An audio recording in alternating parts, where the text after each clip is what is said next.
And happy Sunday morning, and welcome to the Sunday morning edition of the Paranormal Weekend Morning Brew Show. I'm Nighthawk, and then we're going to have Gerald and Dennis coming on here pretty soon, and we are going to get into some really serious subject matter. As you all can see, I have a parental advisory up and the warning down below.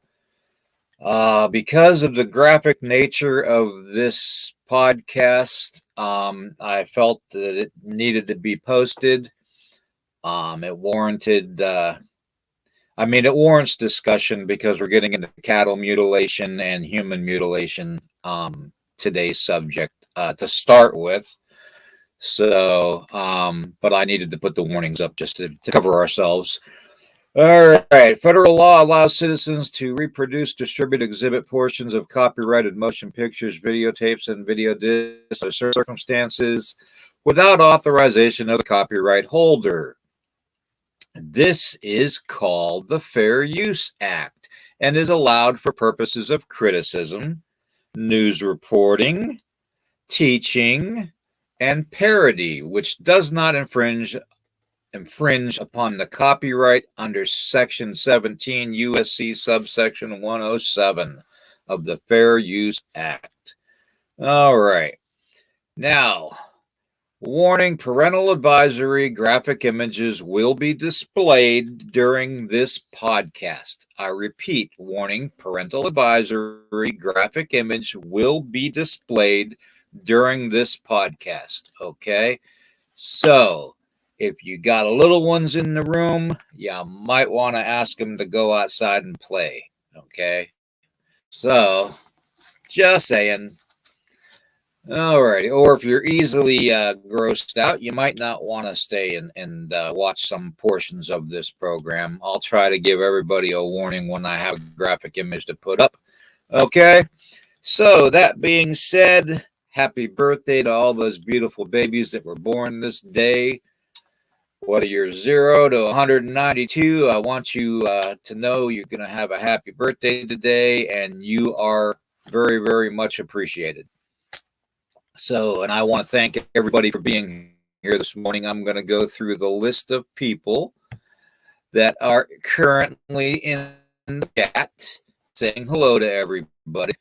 And we have, who's in first position here? Who is in first position here? We have Tombstone. Good day, brother. Good day. Joey Z, good morning. Melissa and Scott, good morning. Love Cat, good to see you on here. Haven't seen you in a while, Love Cat. Let's see, Joey Z again.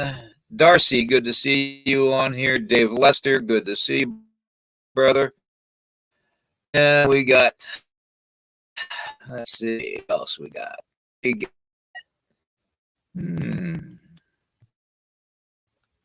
Karen, the executive producer. Good morning, Karen. Okay, and of course, my little wife Tracy is there. Good morning, everybody. I'm glad to see everybody's in the house. Got a We got a really difficult subject matter to discuss today. Let me get this warning down and not something else up in place of it as I bring everybody on. The subject matter is a very sensitive subject matter because it affects a lot of people across a lot of countries. Okay, because it doesn't just happen in this country; it happens everywhere. And here, more likely than most places, South America has been getting a lot of mutilation cases down there. People being found and cattle being found, horses, donkeys, you name it.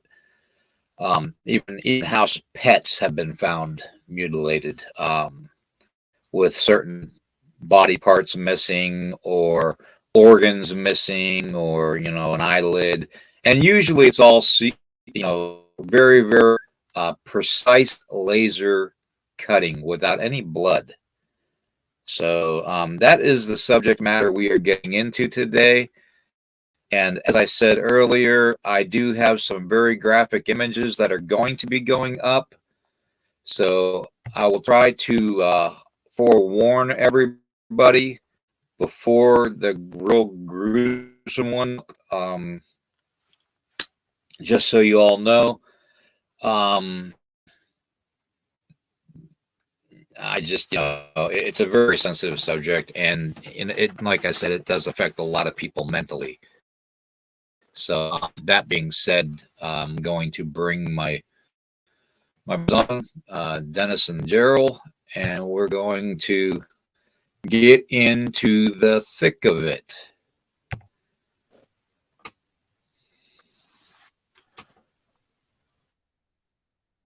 Good morning, guys. Morning. Good morning, sir. Good morning. I got a real interesting question to start off with here. As Jimmy Stewart used to say, I used to love to hear Jimmy Stewart say interesting question. I've been thinking about here, and here's that. It's almost a year later. After a big investigation, we still don't know who the Supreme Court leaker was, but we can find a military leaker in 2 days and arrest him. Okay, what's wrong with that picture? Yeah. Unfortunately, that is. Has always been a problem in the military. I'm sure you all realize that. And it didn't end with Mr. Snowden. Snowden didn't realize everything as far as leaking information. But yeah, I mean, every branch of service. As you well know, William, in the military, as with the law enforcement, you sign NDAs, that bind you for life, actually.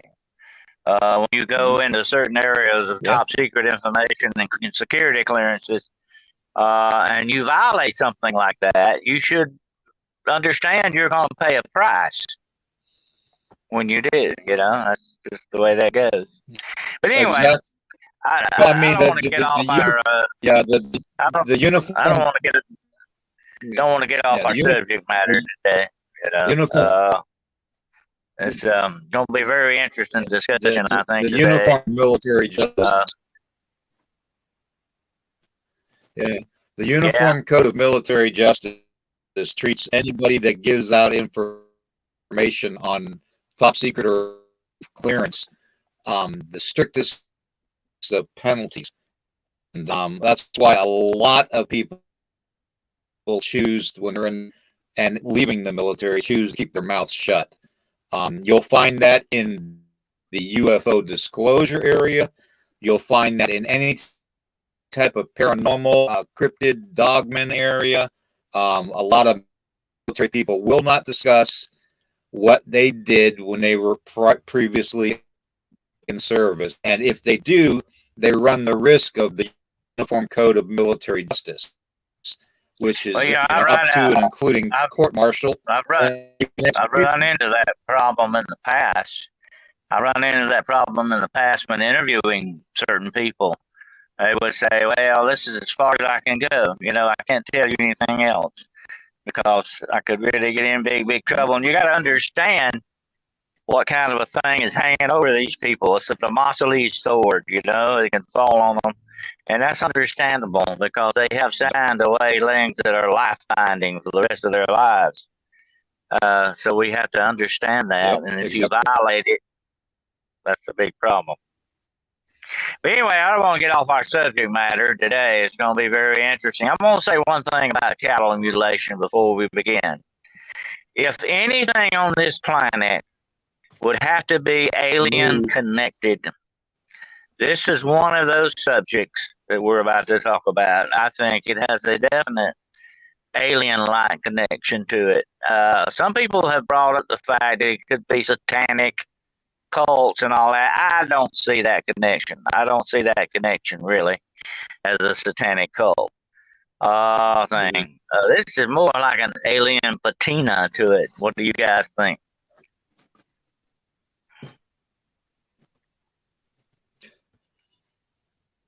You can go ahead, Gerald. Yeah, I mean, when you get to the mutilations, I mean, they're just so weird and bizarre. It's not like a predator was out there and tore a carcass apart. They're precision cut. There's no blood left, and nobody really ever witnesses it that I know of, anyway. Yeah, that's the strange thing about it. You don't have any. You have very very few eyewitnesses to this.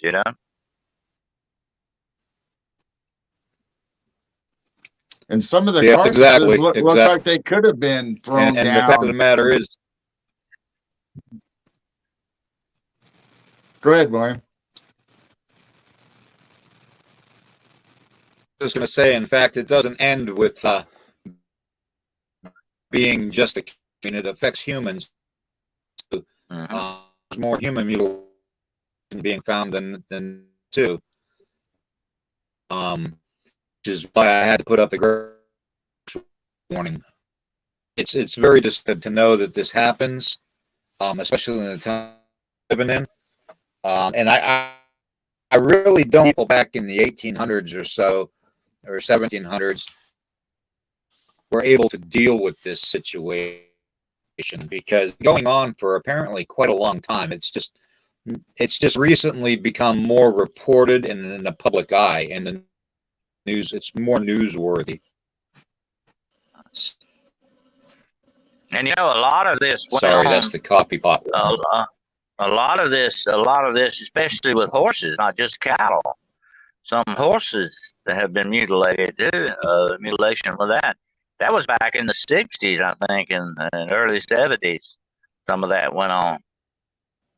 So it's not just cattle, Yep. We have some graphic images I'm going to be displaying throughout the program while you guys talk about it. That's fine. It can be disturbing to some people. So just be prepared, people. Okay, I know you're having your morning coffee and all that, trying to enjoy it, but I'll try to keep it as discreet as possible. This is what Dennis was talking about with the horse. Yeah, it's a very grisly subject. Look at that. I mean, that's almost surgical looking. I've seen a lot of surgery in my time, and that looks very surgical. That's what strikes me as strange. How do you think? What do you think about that, Gerald? I mean, it looks like a surgical kind of a procedure thing going on here.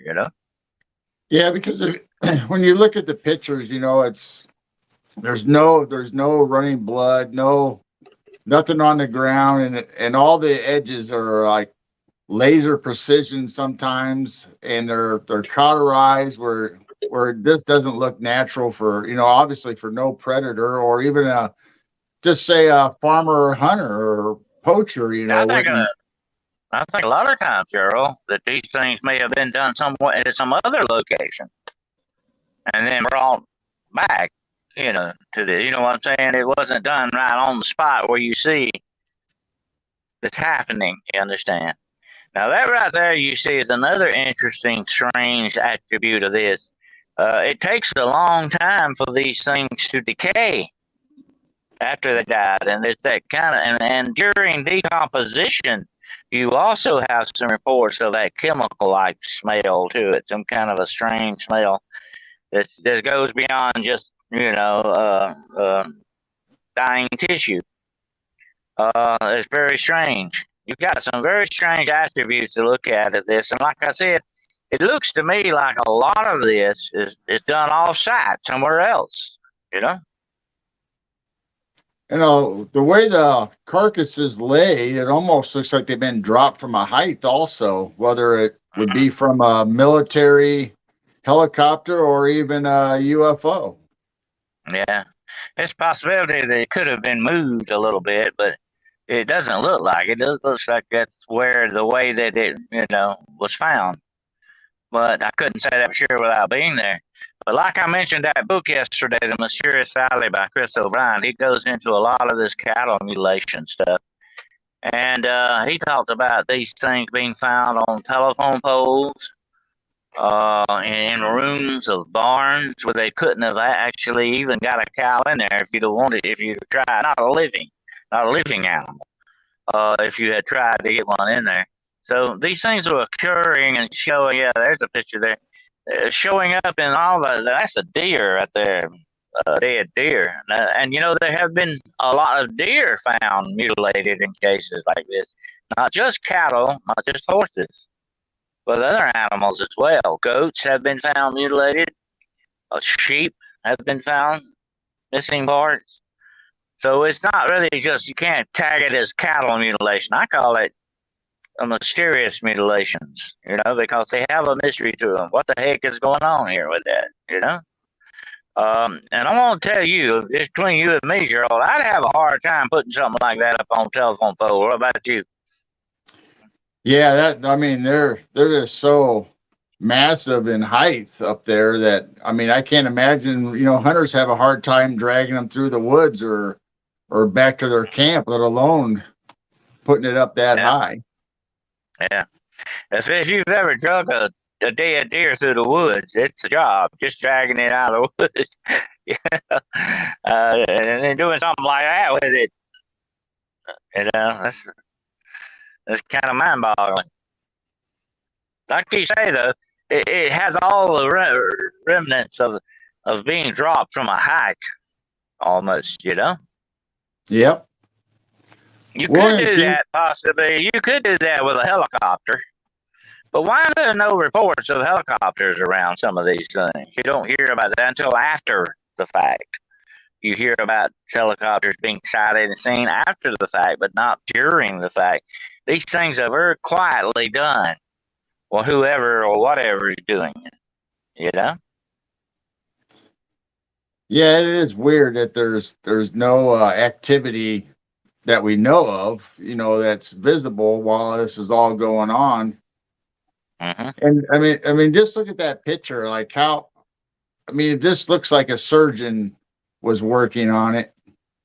Yeah, and it looks like they were using a laser of some sort to me, to be able to do that. A regular knife or scalpel, I don't think would really do like that. It looks kind of like it's a very precision type thing, more so than a human hand to be precise. You know what I'm saying? Yep. It looks kind of laser-like to me. That's just the impression I've always had of it.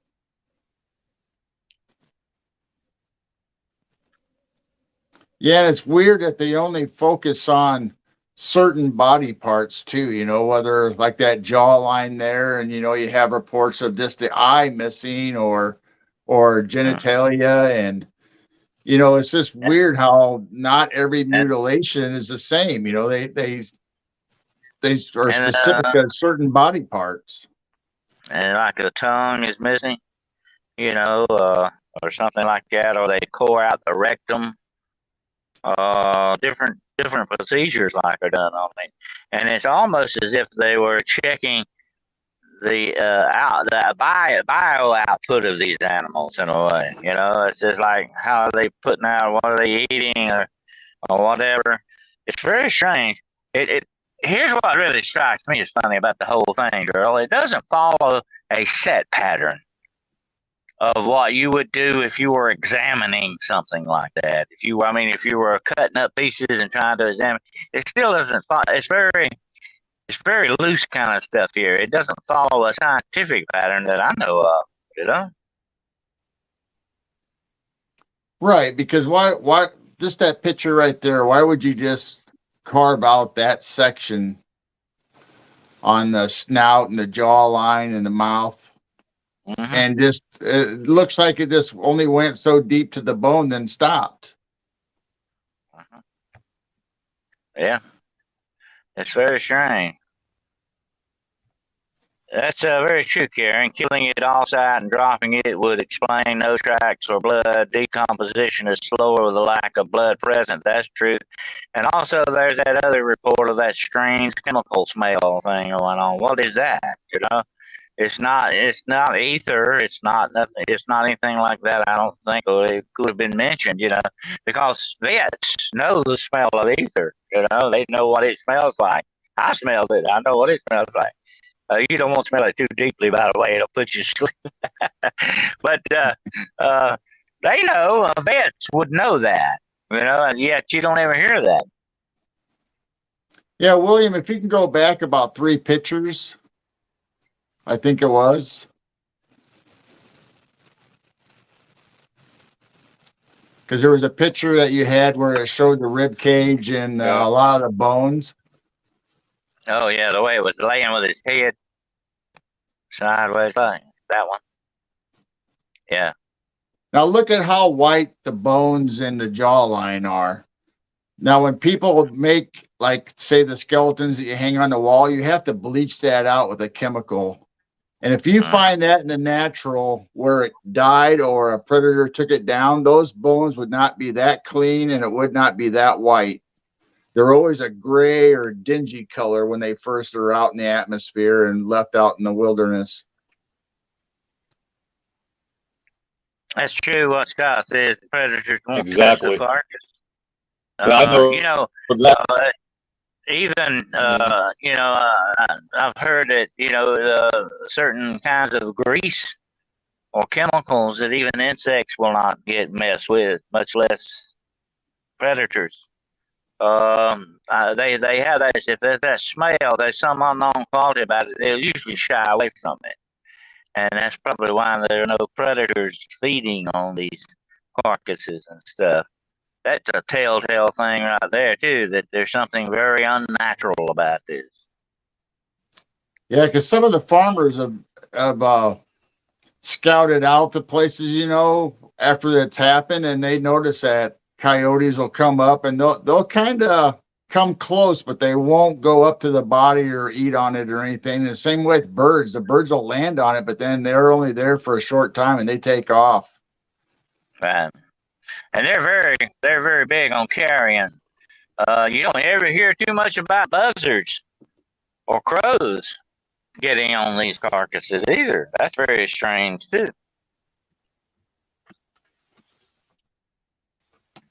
Yeah, scavengers definitely don't scavenge when they're the meat is and the blood in any way, shape, or form. And I do believe that removing the blood, they probably use the blood, and this is just theory and conjecture, based on, you know, research. You know, if you take the blood in order to subdue the subject, like we talked about yesterday with the vampire bats and the stuff, and the chupacabra being able to incapacitate its subject, its prey, before removing all the blood. Here's the thing. Here's the thing about that, William. Here's the thing we got to look at. Okay, if they were testing DNA, they wouldn't have to remove eyeballs or tongues or rectums.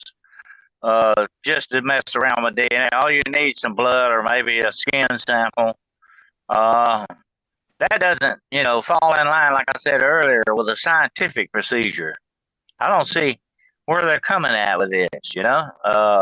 It's all, it has a very randomness about it. It don't make sense. Yeah.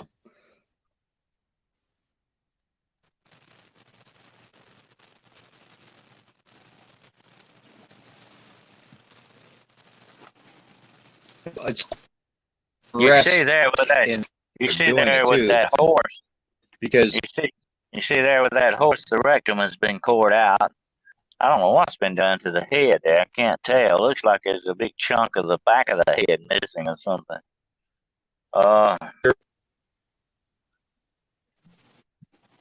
Just the ears are missing and the lip is missing off the.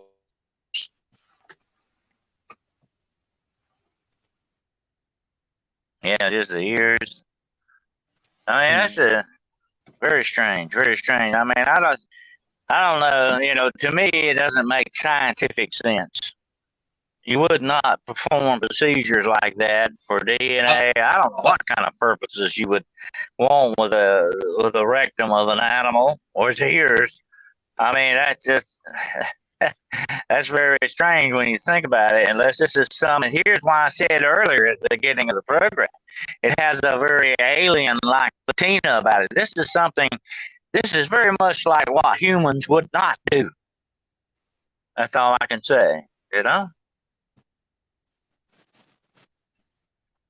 Yeah, like I said, it makes no sense on the body parts that they're picking, cutting off the ears, carving out the jawline, exposing the ribs once in a while. It's not like they're harvesting the meat or if they were doing DNA, if the blood and stuff, you would see traces of it there, unless like we said earlier, that they're actually being experimented on somewhere else and then just discarded there in the fields or the farmer's land.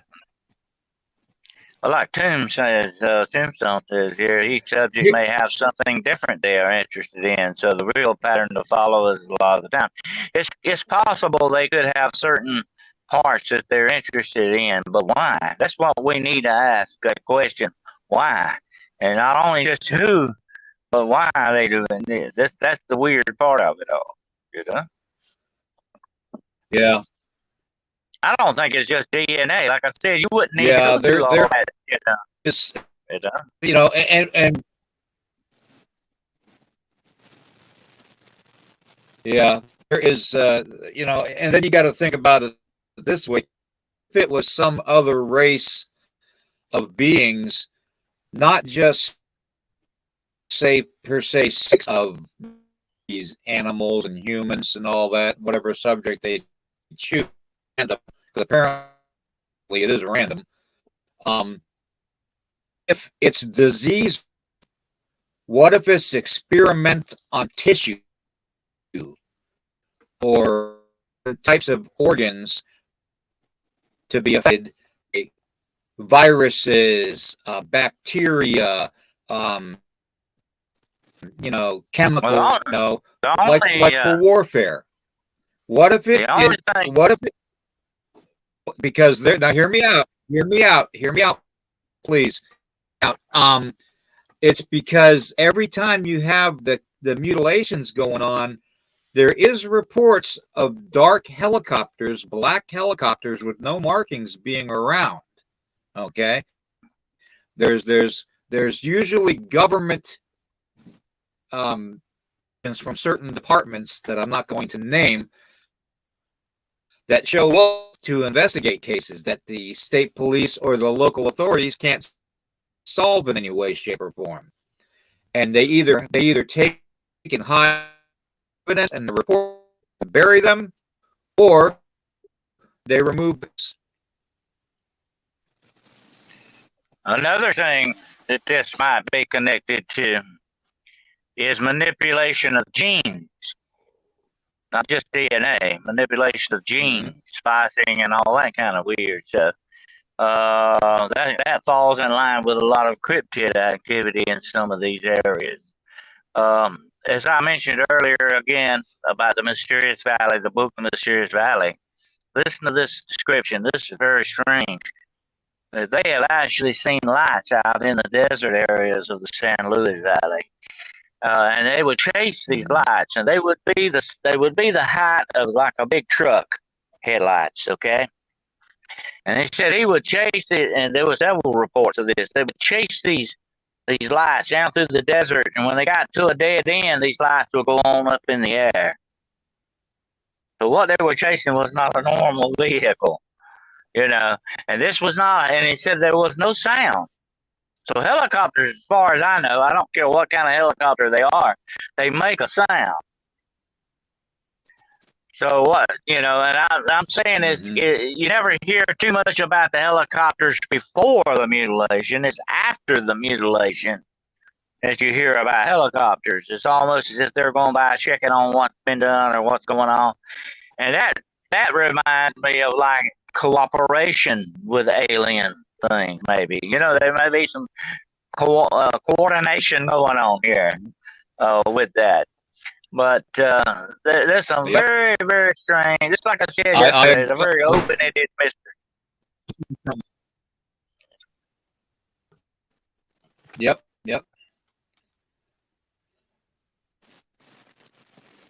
Now, Gerald, what do you think? I mean, we always see cooperation from militaries, you know, with certain countries in one another. But what do you think this is alien related, doing maybe how to got life on this whole planet in one simultaneous swoop? Yeah, they might be doing experiments, you know, on different aspects of mammals or whatever they find down here, because they see it interesting and want to know how we live. I mean, it definitely wasn't an autopsy, because you know how they gut things for an autopsy. This was specific surgical, almost exploratory, maybe, to see, you know, of the lips, taking a little bit off to see how the structure is, or maybe the rib cage, and maybe they're testing that material, you know, of the meat right there, or the bone structure or muscle structure. I don't really know, but you know, there's always government involvement one way or another. Either they're looking to see what the aliens have done, or like you said, they're in cooperation with them.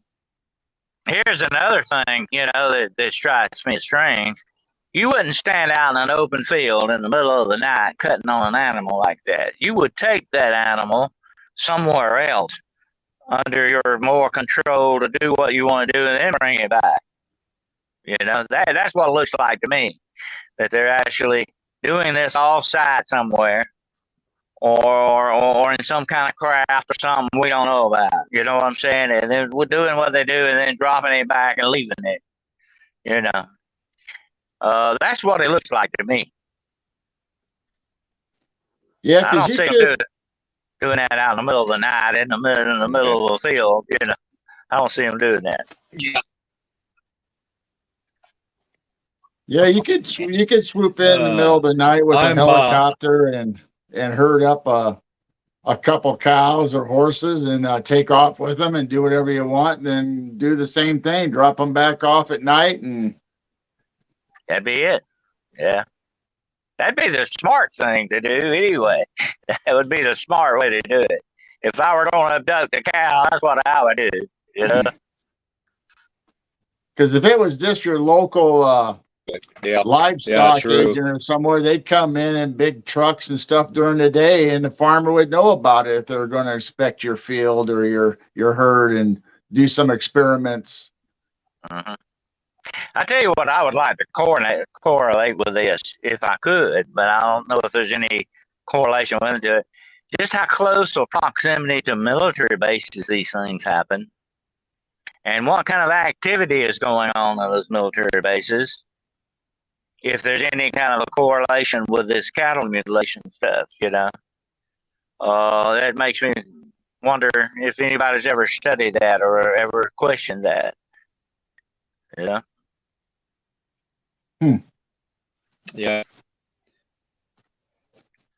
And here's another flip side. I'm not trying to change the subject, but let's look at human mutilation, okay?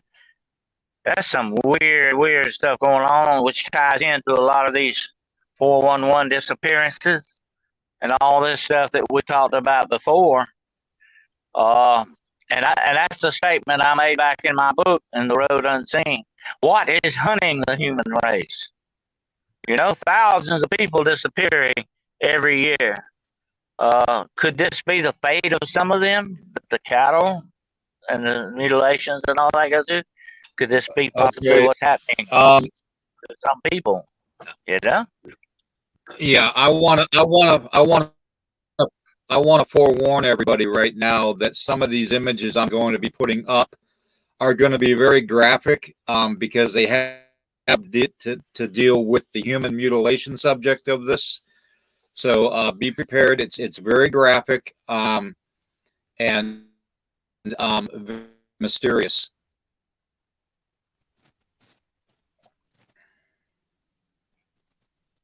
But when you get into human mutilation, you're getting into some very, very dark territory here.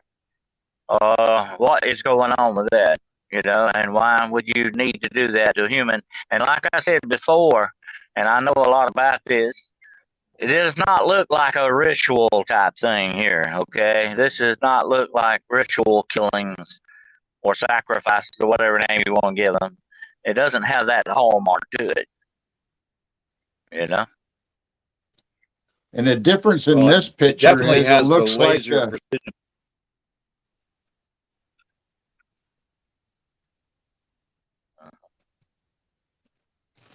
There again, if you look at that picture, look what's been removed and how it's been done. Very much like the cattle mutilation. the only difference is it looks like it's been burned in certain areas where the cattle hasn't been. That would be laser type stuff there that would do that. The thing about I worked at a hospital for 30 years, and I know a little bit about lasers. They cauterize while they work. That's why they like lasers so much. They cauterize what you're doing while you're cutting with them. You understand what I'm saying?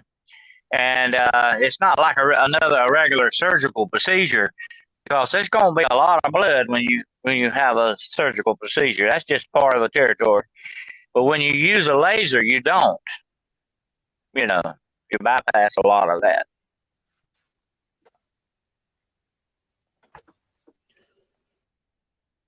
Now think about the bioweapon stuff. What if it was an alien race trying to create a bio to wipe out the life on this planet so they could take the planet over? What if they didn't want the life on this planet?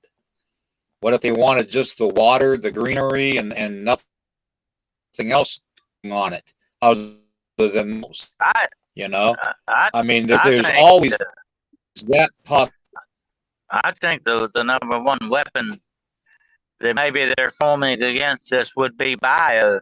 It would be something to do with our DNA or our genes. It's got something along those lines, I think, more so than just scientific inquiry or scientific curiosity. I think this goes beyond scientific curiosity.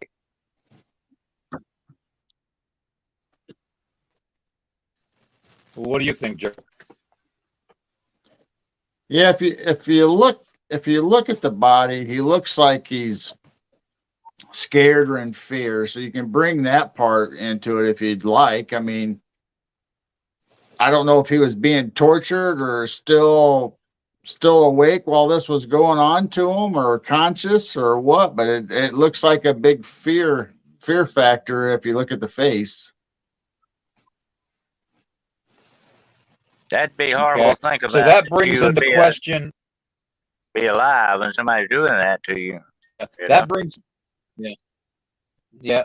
But you know, the one benefit of the subject live being like this, precisionally, would be adrenochrome.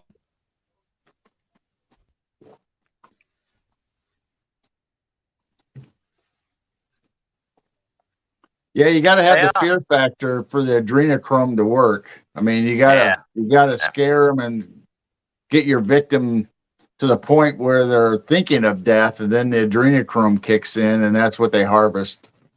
Well, the only thing I know that really would get some benefit or derive some benefit out of the fear factor thing would be the demonic or something along those lines. These cattle would exhibit fear also, not just humans. Cattle, horses, sheep, whatever, would exhibit fear. And you would have that adrenochrome too.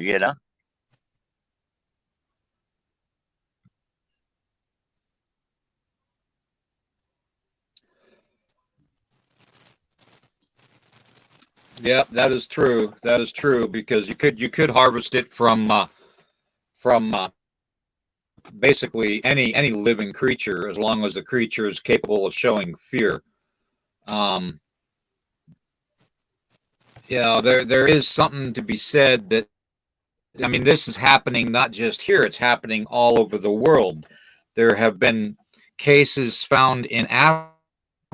Now, I know for a fact, from my own son doing some research on some of the subject matter, he found out that in Nigeria, it's either Nigeria or Algeria, in Africa,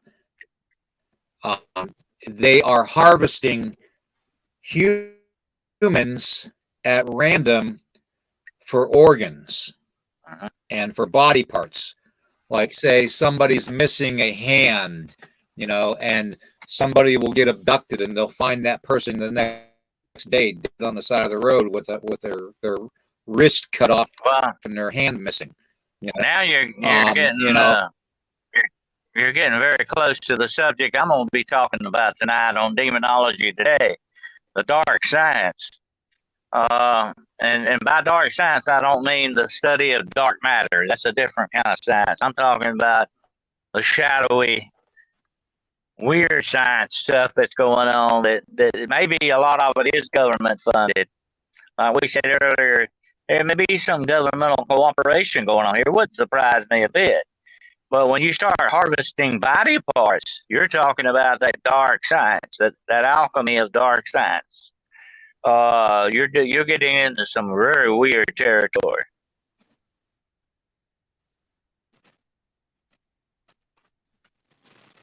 Yeah, I agree. The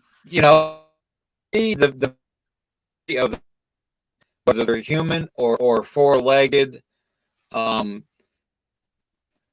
organs that are harvested on the outer part of the body are like the eyeballs, the eyelids, the lips, the anus, the reproductive organ, livers, that kind. More of a life cycle process. Especially when you consider your senses. Has the senses, okay, the sight, the touch. William, those are the organs that we say put out a bio output. In other words, the liver does a job in the body, just like the anus does. These are all output things here. You know what I'm saying? The bio output of the animal. They're not just internal organs like the heart would be, or the lungs. You know what I'm saying? So what if they're releasing chemicals or treating these animals or humans with chemicals, and they're going to the organs that they want to test to see if they're finding traces or what they're doing to the organs or the skin or the muscle formation? It could be aliens or government taking them out and testing them to see what their byproduct is doing to them. That's a possibility too. And like someone in our comments said just now about satanic stuff, this does not fall in line with satanic rituals.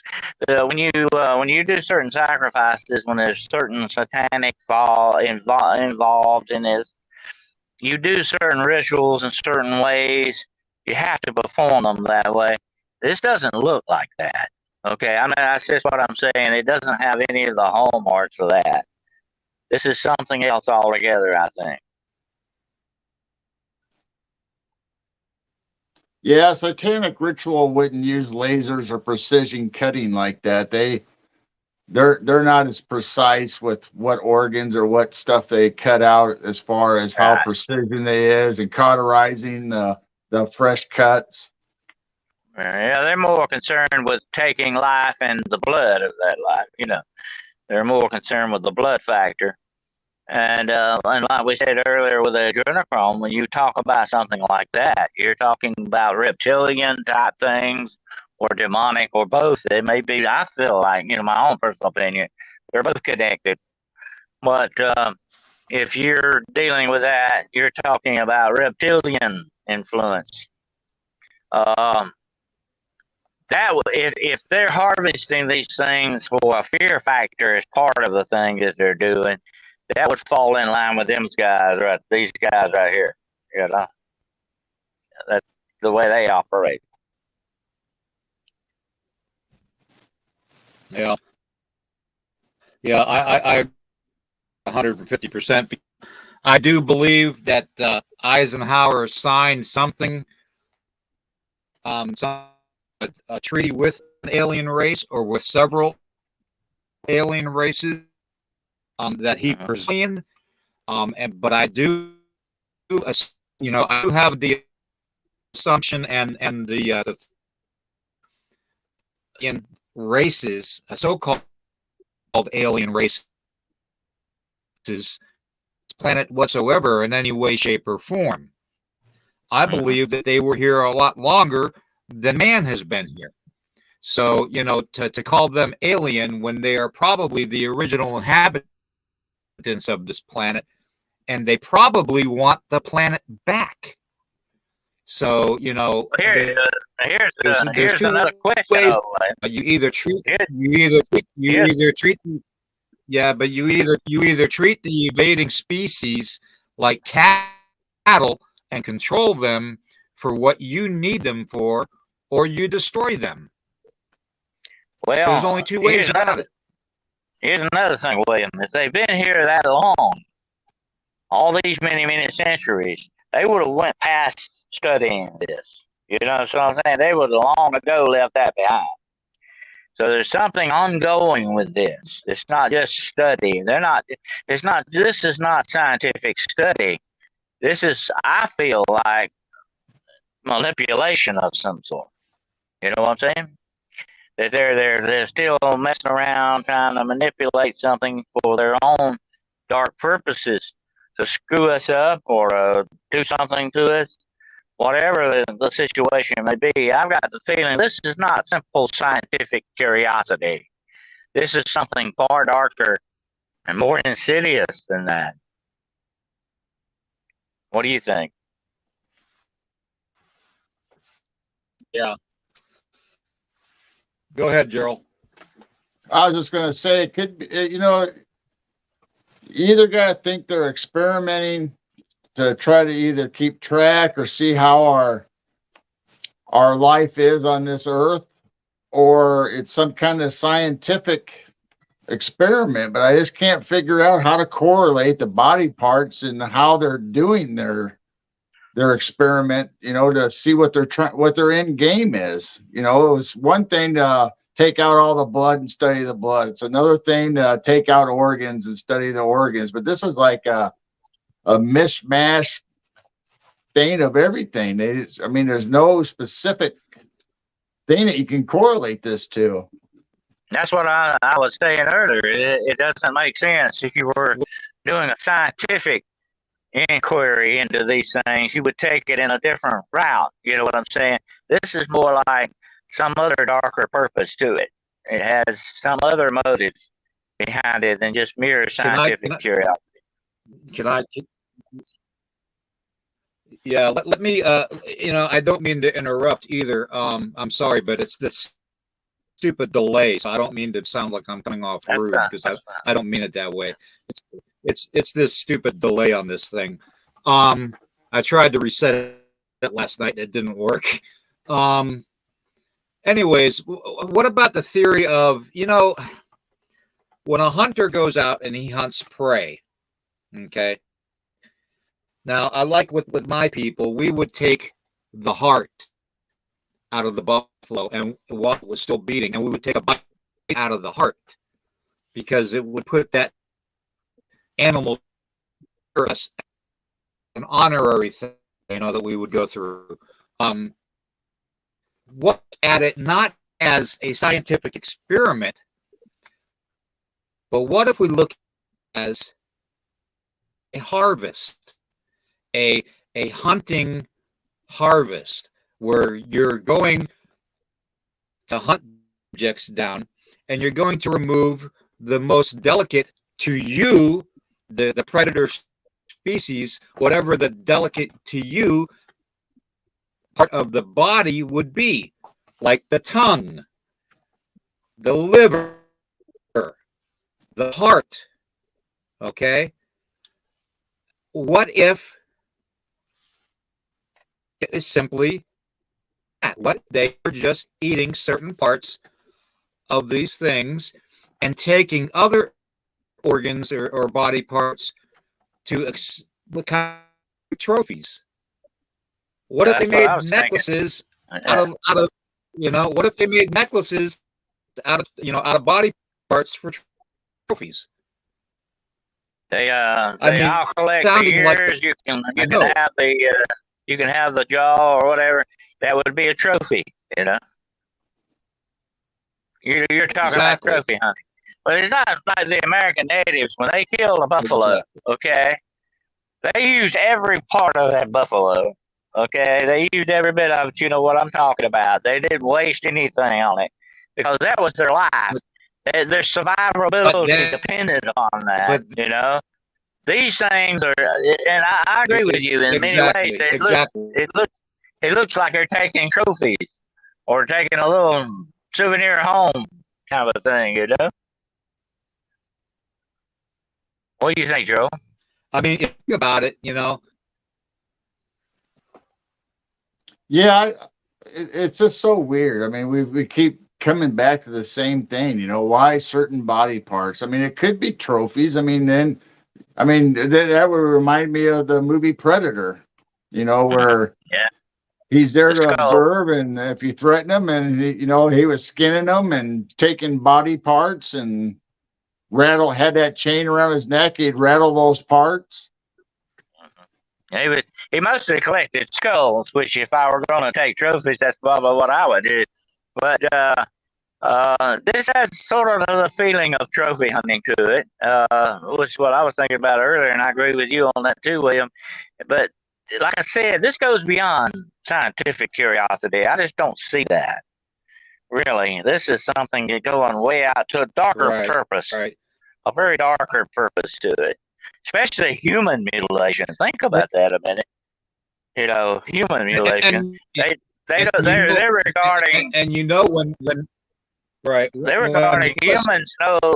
They putting us in league with cattle. They don't regard us any more than cattle or horses. They're thinking human mutilation factor too. Right. When you're dealing with a predicate and take it from somebody who's been out in the woods growing up and stuff and hunting a lot, for the predator species, you always want a trophy, okay? Whether it's the tooth of an animal, the claw of an animal. I mean, that is why my people wore buffalo teeth for necklaces and grizzly claws for necklaces and stuff like that. We used everything, which is true. Whatever we killed, we used the bladders for water pouches. Now here's the thing. Here's the thing. Okay. The thing of it is not all species out there that are predators play with that honor. because some predator species are going to think that prey is beneath them and should be destroyed and left mutilated. Well, here's the That's thing what we've about got to the fact. consider. Here's the thing about the fact, William. If they were wanting to take this planet back, they could have done that a long time ago. Their technology is greater than ours. They could land and destroy us. That would be it. They could take this planet back. If Not they if we really had the wanted numbers. this planet, they could have had it a long time ago. I don't think that's what's behind a lot of it. You know? Have you ever tried? If anybody's an anthill, you know you can't. Okay, there's no way possible. The species finds another way to make another. Now, if we outnumber 100 to 1 or 1,000 to 1, 10 to 1, the for our species to continue is much higher. Lose more of their species from being extinct. It's more to their advantage than to ours. It's more to their advantage, whatever they're doing.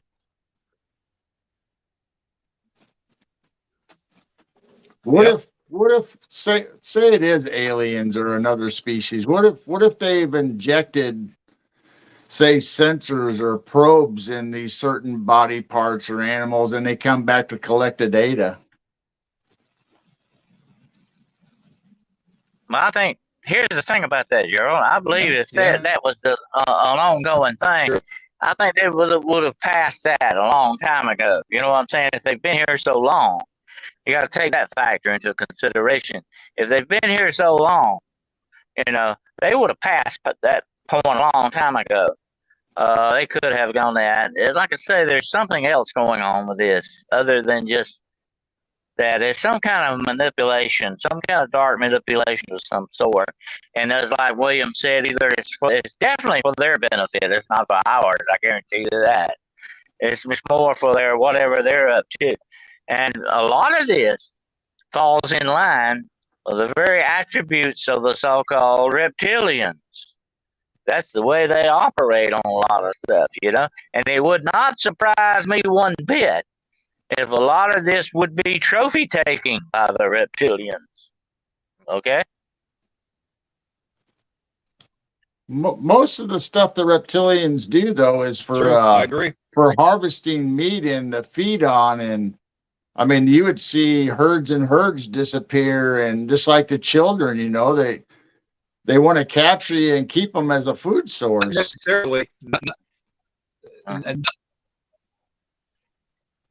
necessarily would you see whole herds of them going away. If it was more of not a hunger type of a thing, but an on with what if seasonal, monthly, say, test of your best to see what kind of trophies they could bring back.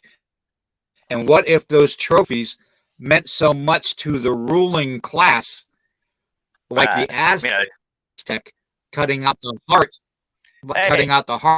it could also be and dumping the body down the steps. It could also be a sign of wealth to certain species, you know. I've got so many years in my bank, you know, or whatever they get. It could be a sign of wealth or prestige or power to show that you were able to bring these trophies. We don't know what kind of a civilization you're talking about or dealing with here. Just like I mentioned the other day, right. And I'm not getting off subject, but I mentioned this the other day about angels, the watchers, whatever name you want to call them. They're not human, okay? We must understand that. They're not human. The Bible describes them as having all wings and eyes. They're not human appearing. They can look human when they want to, you understand. The angels, therefore, are shapeshifters. Don't forget that. But they're alien looking to us. They would look alien looking. Look at the description of them, okay? And if you're dealing with that, just like I'm answering Lovecat's thing about they hate us because we're in God's image, that could be part of it too. If they're a demonic influence thing going on here, that could be a factor that they have an absolute hatred for us. And if you hate something, enough, you have power over it. You want to be able to prove you did that. That would be a trophy thing too. Think about it.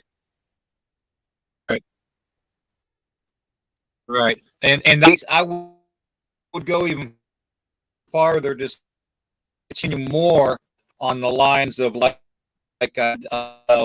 when the white man came here and they hunted the buffalo to extinction, they would remove the tongues. They used the tongues of the buffalo to make perfume for their women. Okay, it is a ruling class type of a mentality that species form, whether it's a two-legged, a four-legged, a no-legged, or a winged, lower species. I am in control. I will process what I want to my family's wealth and to affect my family's health and to affect my family's need. Now, well, there's some kind of ruling class involved in this process. Yeah, that's another thing, you know. And look at the stories of Hercules and Samson. With the lions that they killed, they wore the skins, or they carried a lion skin. That was a trophy too, to show their power over these things. You know, this has been a thing with mankind for all species have a certain thing for trophies, whether it's a golfing trophy or what, a baseball trophy or what. You know. That's the weird thing about these, though. They're not taking what do we pour every Sunday the and Saturday? skulls, that you would hang on your wall like we would for a deer or a antelope or something. It's just weird. What some of them are just small. I mean, the ears. Why would you take the ears? Well, different cultures may have different symbols of power, that's authority. Good question. That's a good question. That's a good question about the ears, Gerald. Very good question about the ears. Now, I will tell you this right now, that back in the 1800s, the rebellions of the Native American warriors that refused to go to the reservations were hunted down, okay? They were hunted down, and you know what the government wanted proof that those bounty hunters killed those warriors? And their ears. There are certain they wanted ears and fingers. And fingers were killed. There are certain cannibal tribes that wear necklaces of human ears, by the way. I've seen that. So, that's another trophy. Like, that's just like the hunter, the great white hunter sitting in his den, look at all what I killed. I'm more powerful than these things are. It's an ego thing. That's what it is. It's an ego trip. And we've been on one of these ego trips for eons, okay? And it wouldn't surprise me if aliens are not the same way in that respect, especially reptilians. I would think would be the prime suspects. What do you think? I would agree with that. 100%. I'm with that. It goes that way. Reptilian race, and it's one thing to pray and to peace, but to mutilate your prayer to the point where any existence, as far as telling what it was or who it was, is removed. Kind of says, if you're going to remove the sexual of something species, you're showing that you are, and you're holding their organs in your hand or claw, whatever you want to call it, a limb in your limb that you are limiting to reproduce on your world.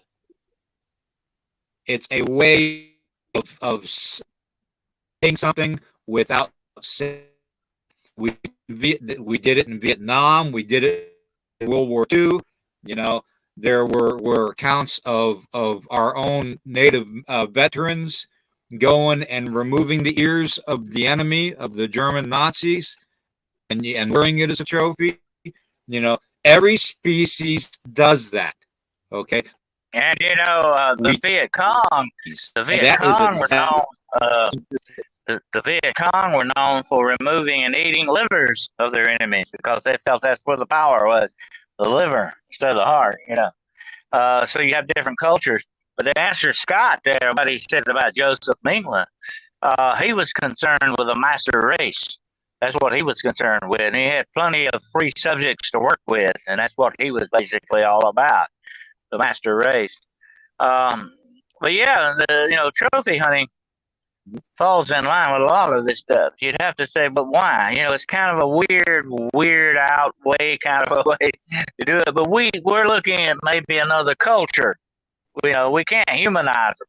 We tend to try to humanize everything we run into, whether it's aliens or angels or whatever the case may be. We try to humanize it. And I think we mess up when we do that. We take it from the human perspective when we need to look at it outside of, as William always said, the box. You need to get outside that box and look at it differently. To me, trophy hunting makes a lot of sense. But I think there are maybe some other dark reasons and prospects behind a lot of this too. Like I said, I have a feeling the government is involved definitely with some of this stuff, though they know what's going on with it.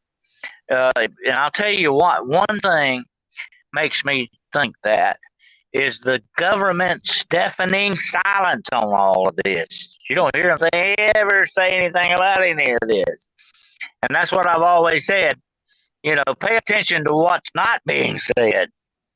I know that doesn't make sense, but think about it a minute. Pay attention to what's not being said here, you know?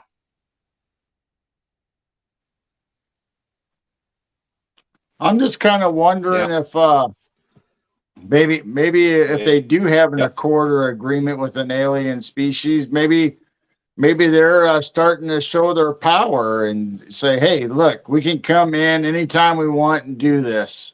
So you better straighten up and get in line with us. Yeah, that's another possibility. But I think if the government has made this unholy alliance with whoever it is, the reptilians, the demons, or whatever, if they've made this unholy alliance, I believe they got the short end of the stick, as we used to say in the South. They got the short end of the stick. And I believe they're in trouble, really. They say, hey, these guys could turn on us and wipe us out anytime we want, so we better play ball with them. You know? I believe the government realizes that they have opened the Pandora's box, the proverbial can of worms, or however you want, whatever metaphor you want to use. I believe that they know they're in trouble and they can't back out of this agreement or this situation. You know, that's a bad place to be between the devil and the deep blue sea. Okay, that may be what's going on with the government. I have that feeling that might be some of the things, but why they want to come to demonologists and ask about demonology? They know that they've done something. They've opened the wrong door somewhere or something. They know that, and if they're in league with these forces, it's not a 50-50 thing. I don't believe. You know what I'm saying? Right. It's more like maybe an 80-20%.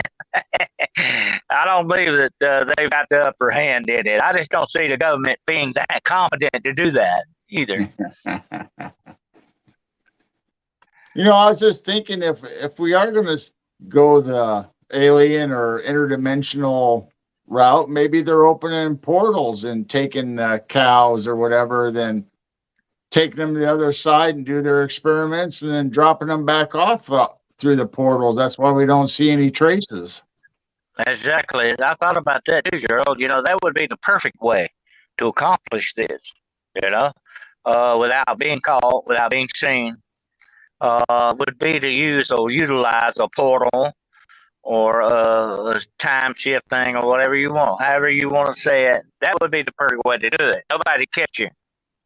And Yep. if I were gonna mutilate cattle, that's the process I would use. I'd open my portal, drop them back out when I got done with them. You know, nobody'd ever catch me, and I wouldn't care where I dropped them, telephone pole, in a building, or wherever I wanted to teleport them. I'm gonna tell you what, teleportation would go along hand in hand with portal things. Okay, if you could open a portal, then you could teleport it anywhere you wanted to. You know what I'm saying? That makes Right. sense. Maybe that's why the bodies look so messed up too. Maybe it's part of the process of going through portals or teleportation. You know, maybe it's messing up our DNA when it comes back through. That's true. That's possible. That Here's could be one here's factor. the other thing too, guys. Here's the other thing too, guys. You know, when you find reports of them taking ears and tongues and stuff, you know, like the one comment said, tongues are a delicacy on most species. So maybe they are having and a hunt. Maybe they're taking their trophies with the ears or whatever they're removing and using them to make whatever garment they use to prove their prowess and their superiority, apex predatorness. And then they're eating what little they want to eat, you know. So, and harvesting the blood, you know, for the adrenochrome, you know, for the fear factor. Everything that we're talking about today relates right back to the reptilian race of species on this planet. Okay, they have been called demons. They have been called gargoyles. They have been called dinosaurs, dragons. Throughout the ages, they have been called everything but what they truly are, and that is they are pure evil. Mm-hmm. Well, none of this, you know, like I've said before, William, and I stand behind my statement. None of this is good, okay? I don't see how these could be our brothers from space with brotherhood in their hearts for us. I just don't see that. This is too dark, too, as you said, evil, and that's the word, the prime word, evil. That to me is what this whole situation looks like. It's nothing good about it. And especially when you start mutilating human beings. Bad enough to do this to animals, but when you start doing it to humans, treating them worse than or lower than animals in this situation, that's not good. That's evil in my book. I don't care which way you look at it. What do you say, Joe? Yep, definitely demonic or evil. I mean, they obviously have no soul or no compassion for any living thing. They just do what they want with them, and that's just the way it is. And here's the bad thing about it. If our government, if humanity is in bed and in league with these forces, that's bad too. That's the worst kind of treason that you could possibly imagine. You're selling your own race out, you know? You're selling your own kind out by going in league with these dark forces. That's not good. That's evil too. That's another kind of evil, but it's still evil. In my book, it could be worse than that other kind of evil. You know, evil is going to do what evil does. But when you're a hypocrite about it, that even makes it worse. You know, Right. And that's what you're looking at here with the government or the human aspect of it. Yeah, I mean, you can't. There's a lot of stuff going on with the government that you can't say they have compassion or care what we think. I mean, it's just obvious in the actions that they do every day.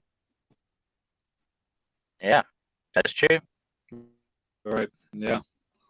Well, you know, and you got to take in consideration too that the government is going to do things without the civilian population even having the need to know. Oh, yeah. I believe that these black helicopters that are coming and swooping in after the fact of the mutilation happens, I think they're trying to cut type of follow-up reporting system on the occurrences as they occur. I think they are a mop-up program. We in the military use mop-up programs all the time. Especially during Vietnam and the war, you use mop-up programs all the time to erase whatever happened in the area it supposedly happened at. Kind of like the Men in Black thing. Yeah.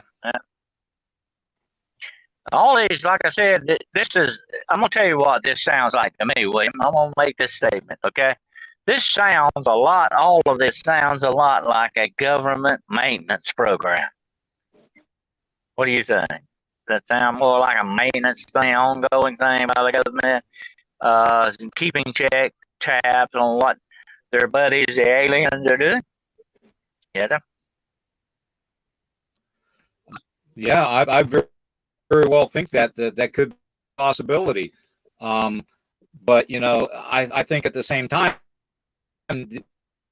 whatever species are human, and if they are human, they are possessed by the demonic, because this is definitely normal behavior. Normal hunter, apex predator, on the other hand, would first off take the tender morsels before anything else, and a trophy. So that would be part of it. I've seen it 100 times. Yep. So, like I said, this goes far past scientific curiosity. This goes far past that. Goes into darker regions. Comes back to the demonic in many ways, because that's the way they operate. It has that smell to it. That's what I've said that before, that demonic smell to it. This is all very dark evil, no matter which way you look at it.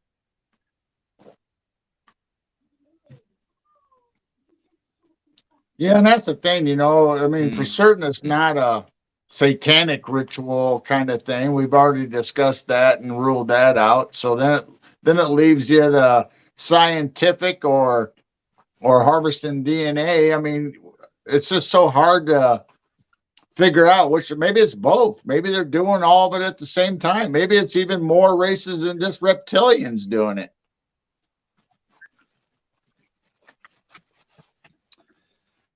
Yeah, and to answer Love Cat there, my Choctaw friend,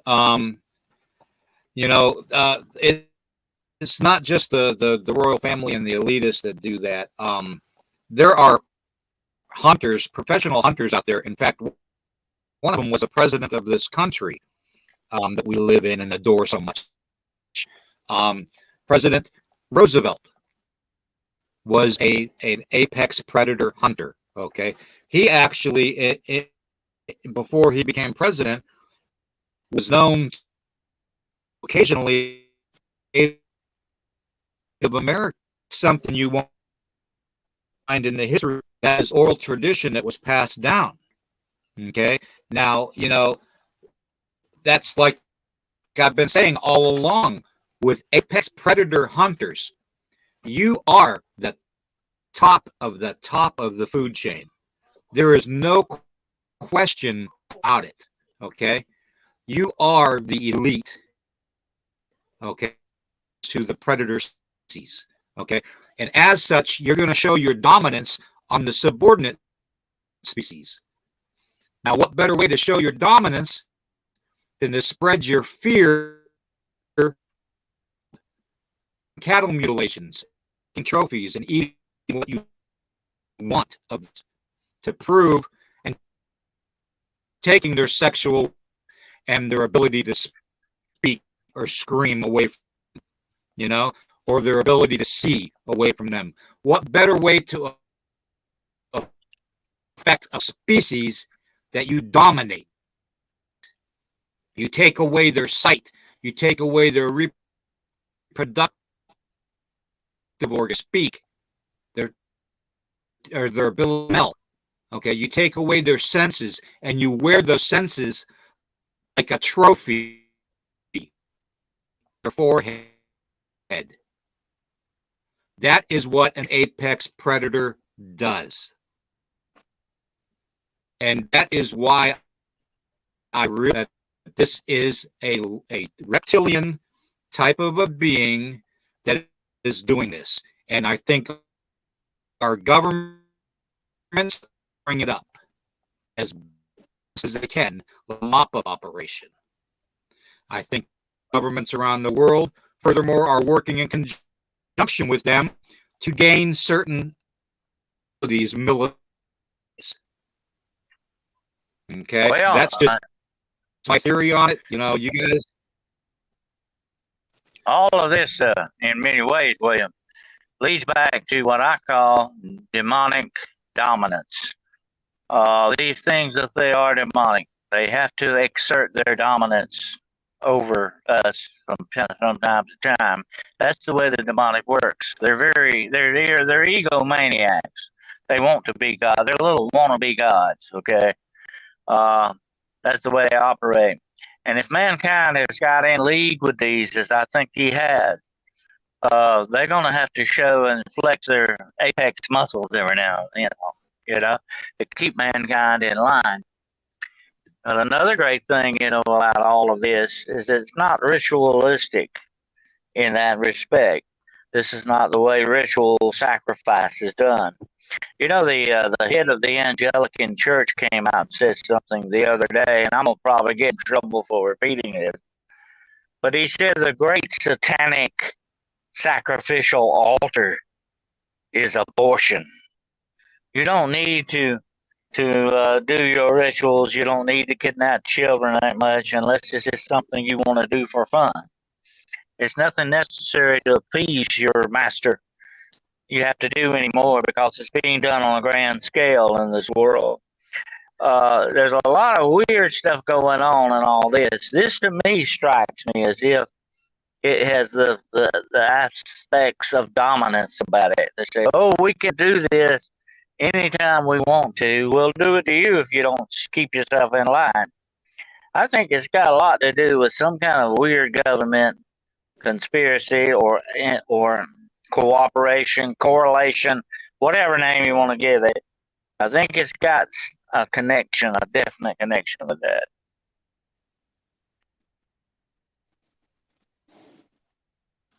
Yeah, I agree.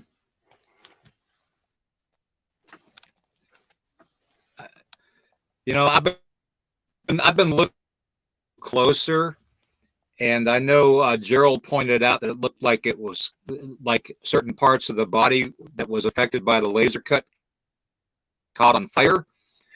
That could be due to the hairline. I noticed on the picture of the human corpse that looked like the hairline was what caught on fire. As I looked at it closer underneath the program on the computer here, it looks like a laser might have gotten the hair on fire, and that caused that. Plus, it is a precision too. Every time. I don't see how it couldn't be anything but a laser. You wouldn't do that with a knife. Any kind of a scalpel, I know of, would not. It would cut, but not like that with that precision. You understand what I mean? Even a surgeon couldn't do that good with that precision in the field. You know what I'm saying? I believe these things definitely are done that way somewhere else with some kind of weird instruments we don't have and drop back here when they get done. Yeah, that's the only conclusion I can come up with. Only drop. Yeah, I agree. As I run out of coffee here, hold on, I'm pouring me another coffee. Anyways, even Jack the Ripper, who supposedly could have been a doctor, didn't do precision cutting or mutilation like you're seeing here.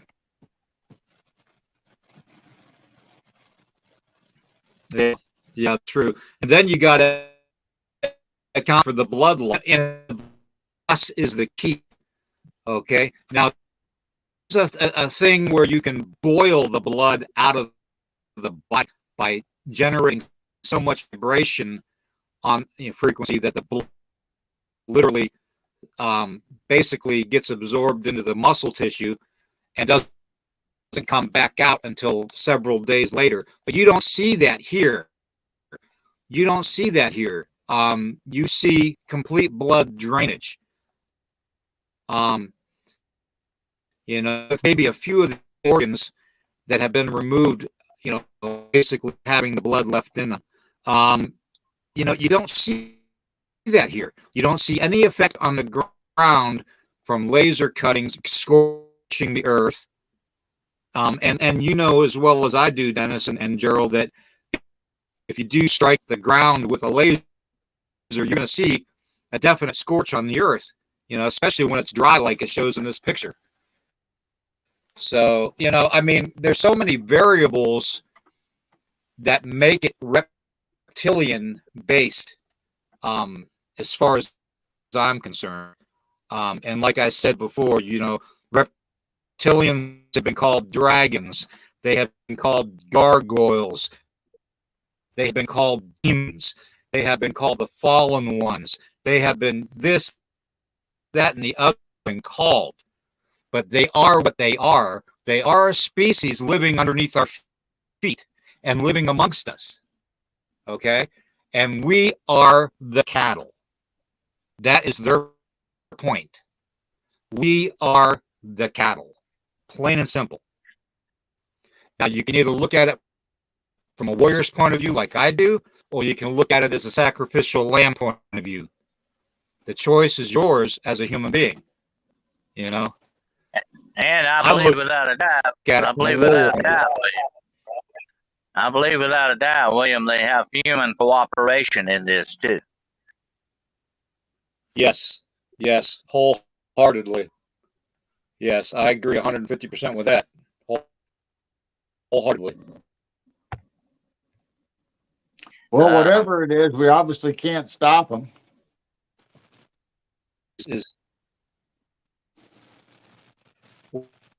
Well, they overwhelm it with numbers. Okay. It's like say the bully takes the boot to the anthill and you kick the top of the anthill and you maybe kill 50 ants. Well, anthill, you have millions of ants. Killing 50 ants is not going to make a whole hell of a lot of difference. That's their point here. They don't have the numbers to wipe us out. They don't have to wipe us out. They really don't. Okay. Well, here's the thing about it. Don't have the numbers. They don't have. They may have the technology. They may have the technology, but they don't have the numbers. Yeah. Well, here's another thing we got to look at too. If they have that human cooperation, and like I've always said, when you make a deal with the devil, he's gonna come out on top every time. And if the human cooperation is ongoing, like I think it is, that they've got the short end of the stick and they know they're in trouble and they have to cooperate. They have to go along with these people because they know what the consequences would be if the reptilians turn on them. And it could at any time. So they've got the upper hand. We've got to realize that. They've got the upper hand in this world. And that puts us at a great disadvantage. They got the higher ground. Exactly. Absolutely.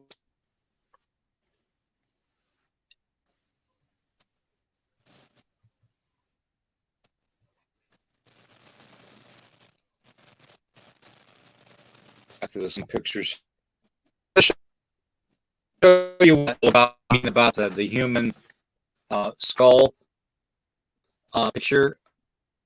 I want you to. The cuttings around the mouth are exactly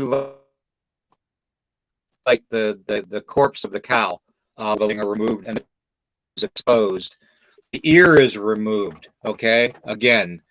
Okay. Now you look at the forehead where it's burned. You're going to look at a brow ridge. You'll look at a hairline that caught on fire. and then you look to the left side of the face, and you'll see a hairline that caught on fire too, or here. So that's going to account for some of the burn, and then the skin looks like it started a bit too, which leads me to think that maybe this man, and this is just the CSI at the moment, okay? Maybe this individual used some type of petroleum-based moisturizer on his skin or her skin prior to this happening.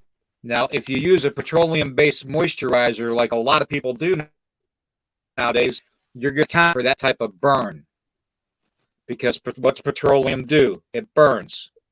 And a laser, okay? And the majority of a laser cauterizes too while it cuts. Right, exactly.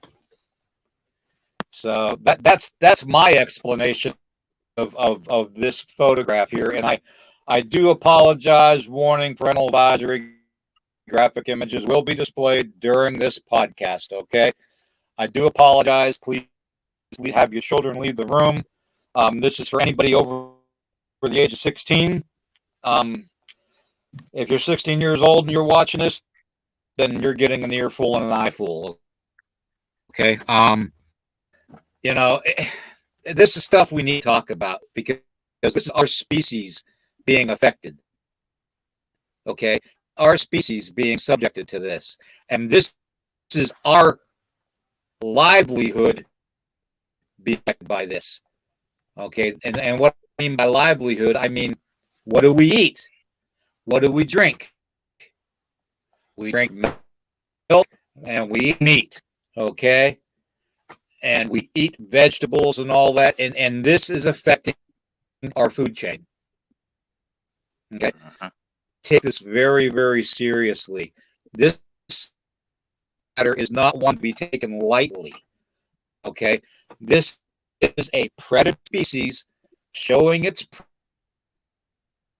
prowess and eating its delicacy in the blood. Some reason, whether it's adrenochrome or not, it is there to take blood. So that's just my 2 cents, and you all can post some chat, and we'll go there because it's getting to the point right now where people need to know this. You know, this needs to be said. Everybody's looking at it as, oh, they're doing a genetic. Oh, they're not because they're working basically with animals. But I've got 100 photos. I've got literally 100 photos of humans for adrenochrome. Okay. Well, I'm gonna tell you something, William. This literally, okay. This literally falls in line with demonic dominance. Okay. That's just the way these things work. The reptilians, whatever name you want to call them, definitely falls on their doorstep. This type of activity, this type of a thing. This is a power trip with them. Okay, this is exerting their power. I think, showing us. Like I said earlier, what is hunting the human race? You know, who could hunt the human race but the reptilians? Think about it. I mean, it makes perfect sense. To me, that's where the smoke is coming from. You know, on the smoking gun. Yeah. You know. And I'll go one step further too, guys. I'll go one step further, and Gerald, then you can comment on what I say. What about the 411? What if those people that off in the middle of nowhere in those national parks are being hunted like animals by the predator? You know, what if those missing people are just more subjects that just their bodies haven't been exposed to show the relation? You remember that movie about the rich guy that hunted people? He left to hunt people instead of game, the deadliest game. That was the name of it, by the way. and they are playing a deadly game with us. I think these forces are definitely, and we're the prey.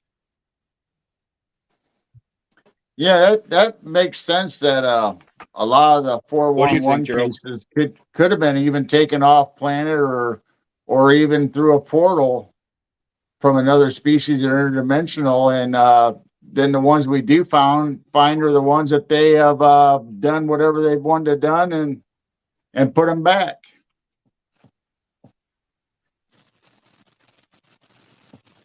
Yeah, I agree.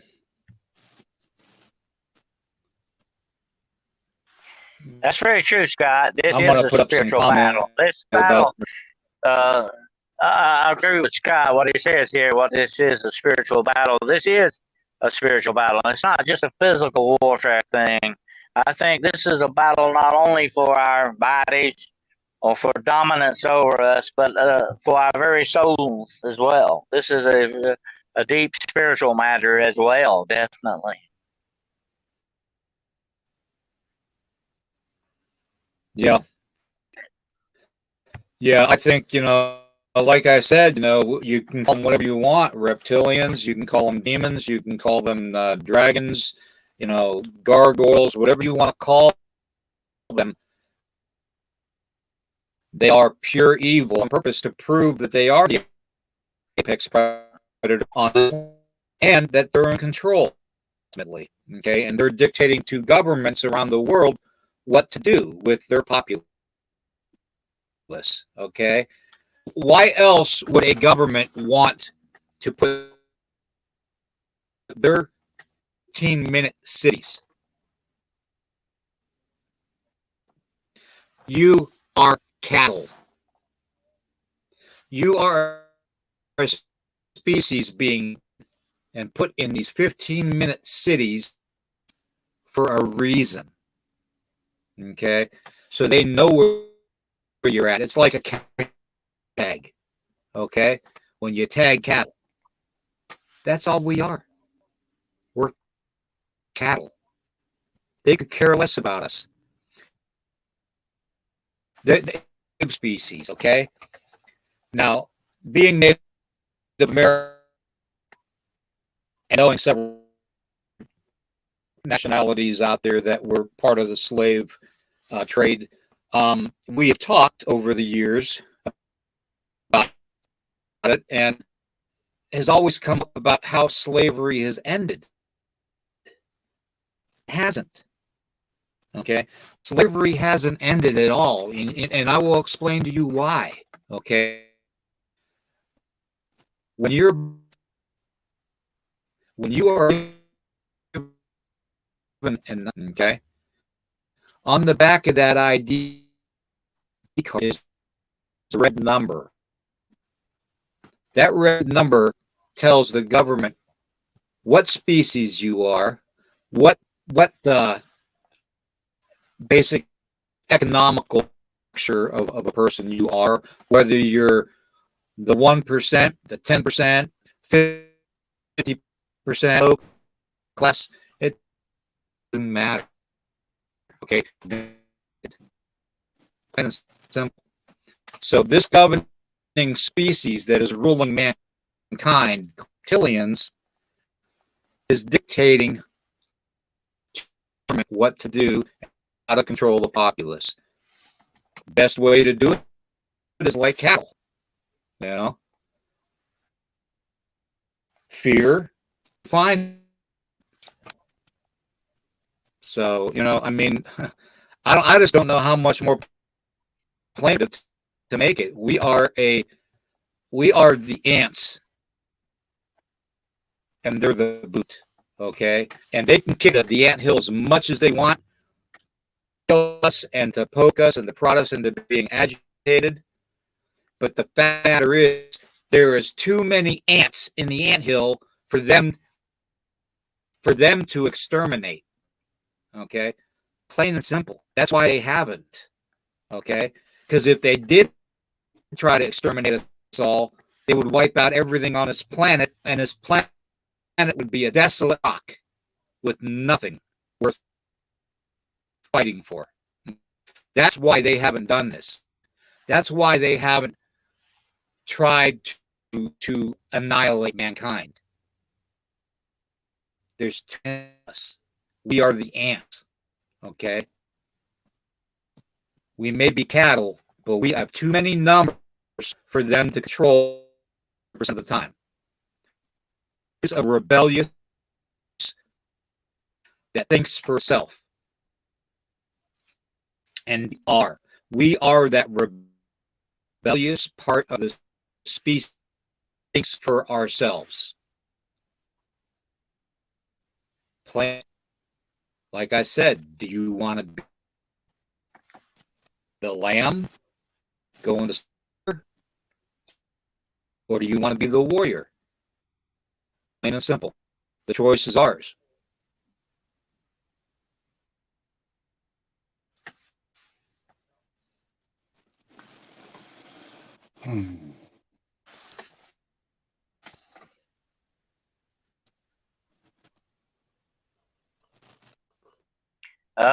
I'll answer Raven Creek Charms here. That's right. You know, your soul is your own. Nobody can take your soul away from you. You have to give it away. That's just the way that works. So you can hold on to your soul. They may take your life. They may take everything you got, but they can't take your soul. That's yours. But you can give it away. Don't do that. Don't give it over to the wrong side. Give it to the right side. That's where you want to be.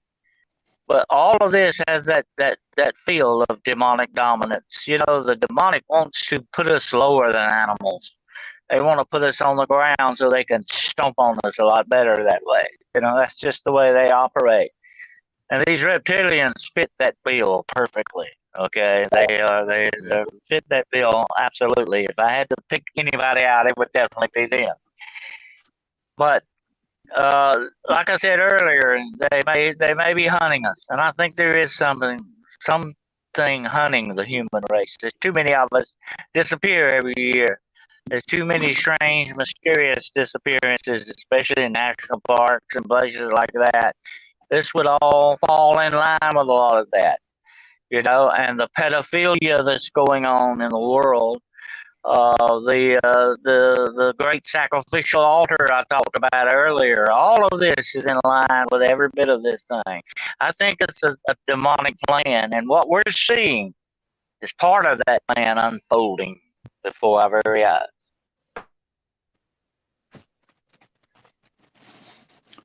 Absolutely. There's forces out there that we don't know Yes, about and know how to contend with. And I believe our government has sold us down the river to be right along the plan with them just so they can control us.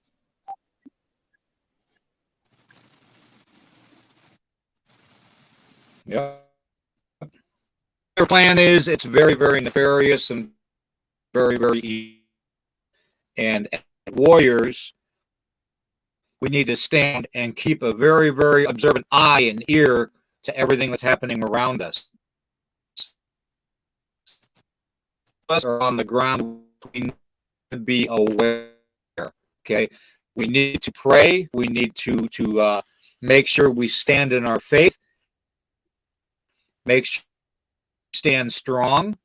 If anybody needs, you know, to know that somebody is around that has their six, their back, you know, then that's what we are here for. Okay, we need to be as warriors and not let this intimidate us in any way, shape, or form. We need to stand strong in our faith, no matter what our faith is. Okay, and I want to. We have the ability because we have the numbers. I want to say this, William, to people out there, to our viewers listening. If you feel like sometimes you're being overwhelmed by these forces, that everything is going against you, that you're stumbling in the darkness, you know, that the darkness is closing in around you, don't let it do that. Reach out for help. We're here. There are other people that are there. You don't have to fight this alone, okay? You're not alone. So don't go that route. Reach out, even if it's just to talk to someone. But reach out for that help. You don't have to go it alone.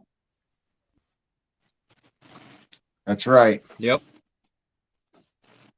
exactly. I agree. I agree with Larry here. Larry's got a good comment here. I'm a child of the king. Evil can never harm me. Exactly. It's Exactly. true.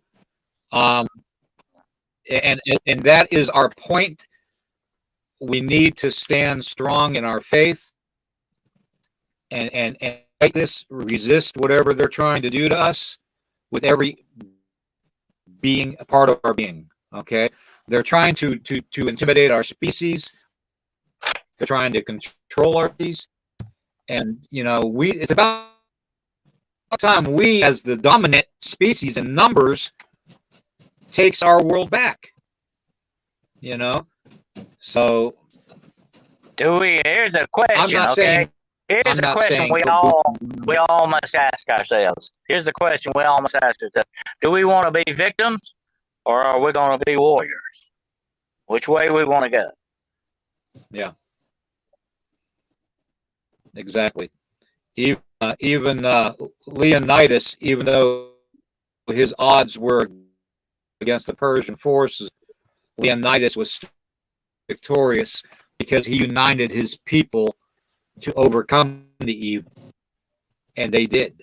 He might have had to sacrifice the 300, but the 10,000 that stood behind him stood their ground against evil forces and won. That's exactly what we're going through, folks. This evil force, this predator, is taking cattle, is taking human, taking deer, whatever prey species they can find, and they're taking trophies. Okay, they're trying to induce fear. That's why they're taking the blood, adrenochrome. Okay, trying to control the masses of the population of humanity through fear and other means of intimidation. Don't let your governments don't allocate, because as soon as they do that with these 15-minute cities, and you are nothing to them. Okay, you're beneath them. God, you are and will be victorious. And we must remember this. Very important to remember. Negativity feeds off of negativity. Don't feed the beast.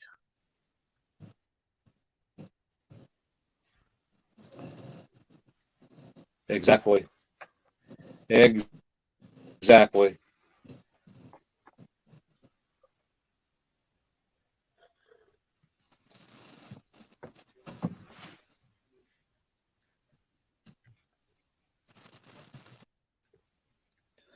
I'm just going to post some of these comments here coming up, Yeah. and I'm going to put a couple more of the pictures up here. The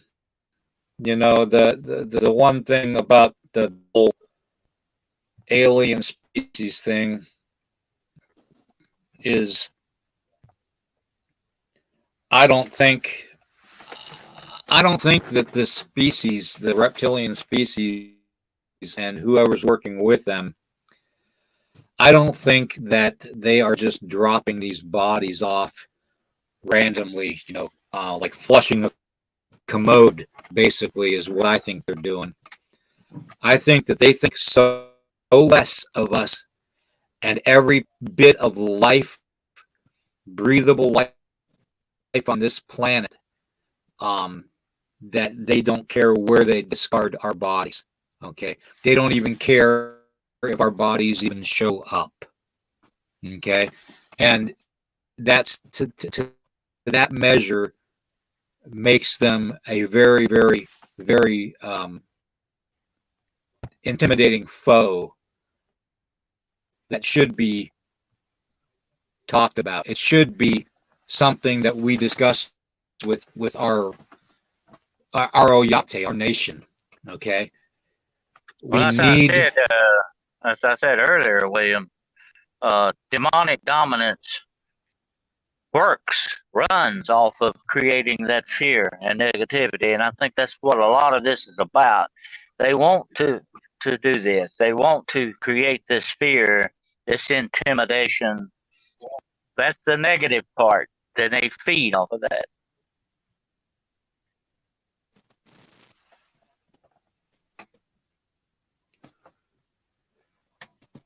Well, Raven Creek, we will always be here for encouragement and for support. A lot of us feel like we're going through this alone, but we're not. A lot of times, warriors are tested, especially in times of the Bible. The prophets were tested every day and on their faith. And you could either stand in your faith as a warrior for your people, or like I said, you could be a lamb being led to the slaughter, and that's exactly what's going on here. Unfortunately, I think that, like Gerald said, our government has sold us out. I think that governments around the world are protecting themselves before their masses, before their people, the populace. Okay. I think they are working in conjunction with the reptilians that ultimately are the apex predator on this planet. And I think until we stand up like the ants do, coming out in full force and overcoming the predator, and you've all seen it in nature films and documentaries. The wasp going to the anthill and trying to get an ant, and the wasp being overcome by thousands and thousands of ants to the point where it's killed, and then the wasp becomes the nourishment for the ants. Okay. And we are the ants. William, another thing we need to understand, William, is they don't need to take this planet. They've already got it.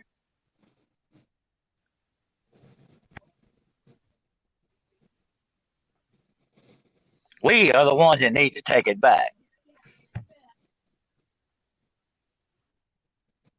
Absolutely.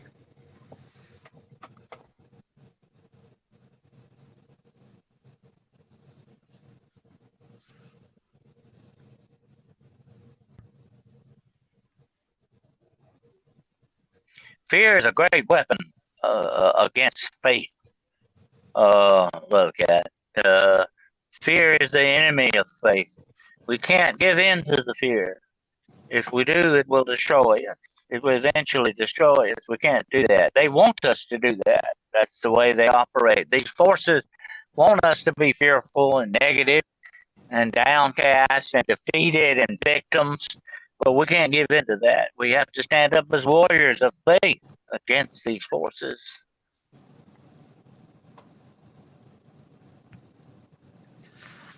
Yep. Yeah, that is true. We need to. I'm trying to get the evilness out of here. The horns are back.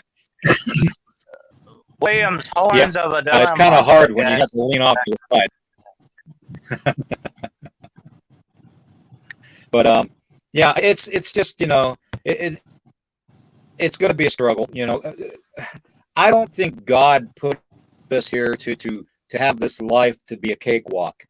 Okay, I'm not one to assume that life is going to be full of roses and and wine. It's kind of like I told somebody the other day, William. Okay, the Word of God says you turn the other cheek, but you only got two cheeks. He doesn't say anything about being a doormat. Exactly.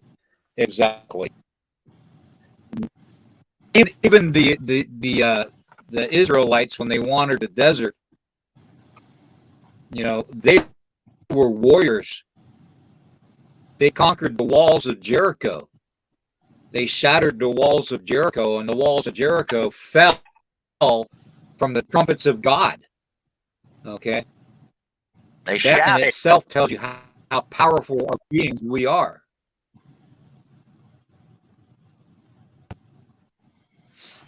But see, the Word of God tells us, William, that God loves, it delights the Lord to work through us against these things. And that, because that makes that God connection with us and our Creator. And that's when things work out much better, when we make that connection. And that's what we mean by being a spiritual warrior.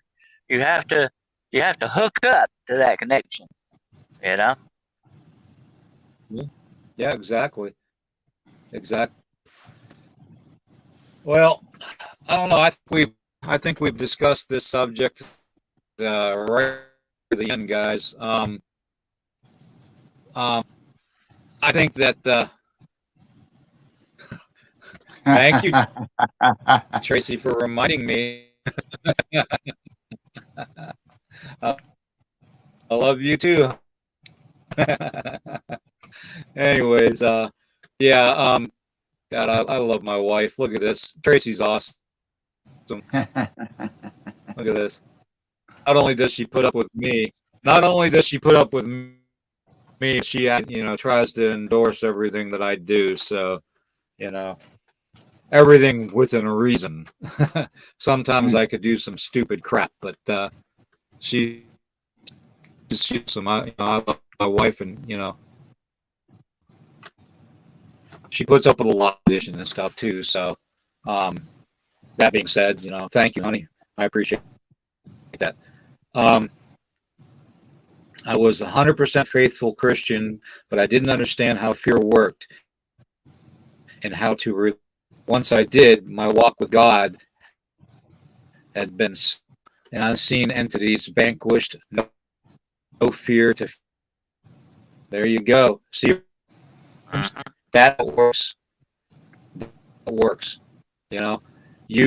Each and every one of us have that ability in us with God. Okay. Christian faith either. I think one thing that a lot of people forget is that a lot of these religions, they are beautiful. Okay, they are beautiful religions. Take Buddhism for example. The and Hinduism and all that. They're beautiful. Muslim religion. Okay, but it's a religion. Okay, it's a religion to your God. Okay, to your faith. That connection. And about exactly. And I gotta get those eyes out of there. Good Lord. And,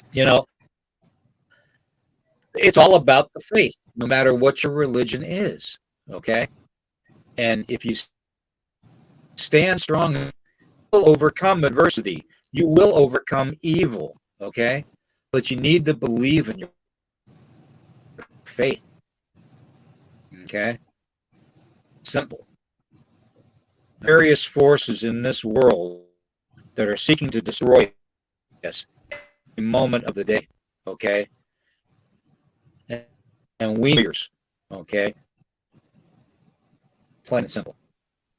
So, thank you for all the birthday comments, by the way, in the chat.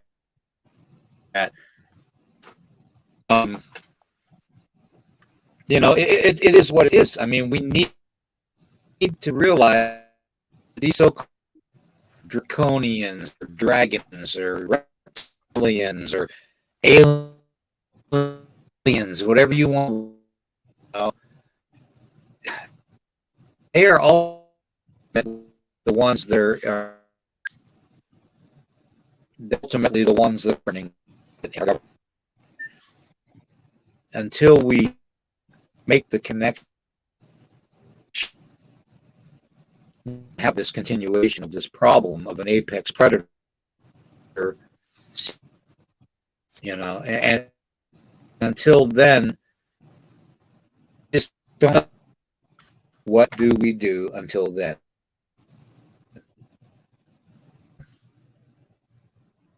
We stand in our faith.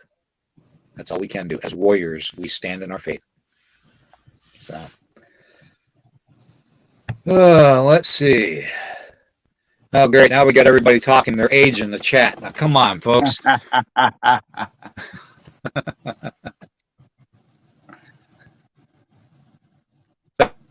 Thank you, Larry. Everybody's wishing me a happy birthday right now, and that's not till tomorrow. Shit. Let's not rush it, please. So I'm happy. I am happy. I'm happy just to see another birthday. You know, that's why I'm happy. That's the biggest present that I have for my birthday is that I'm still here. And Dennis knows, and Gerald knows what I've gone through. You know, and most of the people on the chat know what I'm going through. So, and my wife Tracy knows what I go through on every day. I either have energy or I don't have energy. I either have an appetite or I don't have an appetite. I either can walk or I can't walk.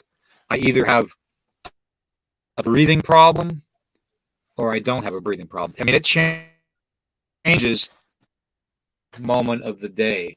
And, you know, God bless everybody for the birthday wishes, because that means that's the bad thing about getting old. You never know what the day is going to bring. You know, you never know what the day, you know. I've often thought about, you know, when you get up in the morning and you face the day and you go about your day, you don't know what tomorrow is going to definitely be like. You know, you don't know what you're facing then. But and it's like with birthdays. I've said this a lot of times. You get older, another year older, and you don't like that. I'm getting old, you know. But hey, look at the alternatives. Not getting old at all. You don't want to go that route, you know. But you know, when you get to a certain age, time is no longer on your side, and time is turned against us, you know. It's just meant to live a week after your birthday. That is a good anniversary. I'm going to tell you what, I have actually met a lot of people that they were given only a few weeks or a few months, and they're still here. Doctors don't know everything, okay? There's one great physician that does it all above us, but these human doctors, they don't know everything, okay? I'm afraid they don't. They're human. They're not. I agree.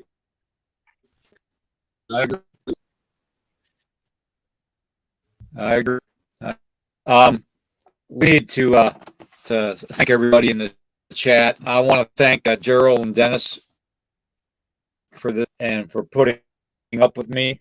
I get pretty animate on the subject of protecting our species as a race or a religion. I mean our species as humankind. Okay, set here to protect one. Okay, that's two.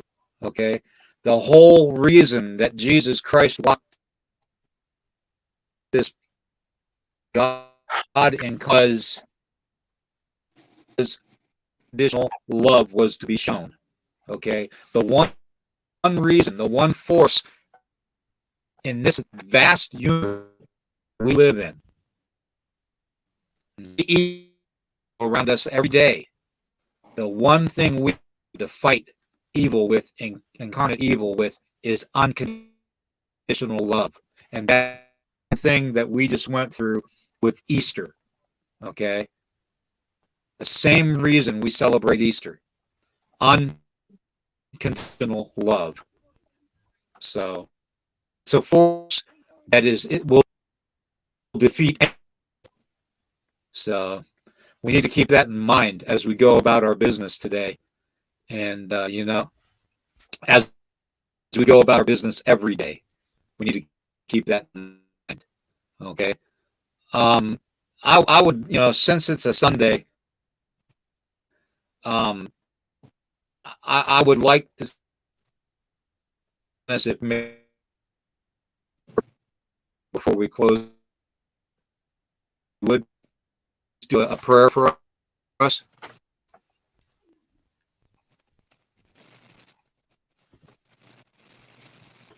Who do you want? William? Dennis, if he could just do a prayer, to help end this. We're at over the 2 hour, and I just think that it might be appropriate. Yeah, if we stand in our faith, yeah, I think prayer would be good. Okay, we'll close with a prayer if you want to. Okay, Lord God Almighty, the Creator of our universe and our being, you know who we are. You know that we are your children. We ask that you protect us, that you surround us with your unconditional love. Your love is what holds us, keeps us, and binds us to you. Let us experience that love on a deeper level than we never have before. Walk through our lives, Lord God Almighty, in the name of your Son, Jesus Christ. Place his blood upon our hearts, as you once placed the blood upon the doorways of the Passover. Let his blood be upon the doorways of our heart. Keep us close to you. Keep us safe. Protect us and our families. Bless our money. Bless our finances. Bless our health. Bless our families and our members and our friends and our loved ones. We ask this in your name, Lord Jesus. And you said that whatsoever you ask in your name will be done. We recognize that, and we ask your blessing on all of us today. In the name of the Lord Jesus Christ, we humbly pray. Amen. Amen. Amen. Okay. I want to thank you for being here, Dave, Melissa, Creek, Steve, and lovely wife Tracy, Darcy, and everybody, Joey Z, Larry. I want to thank you all for being. And, ever need us,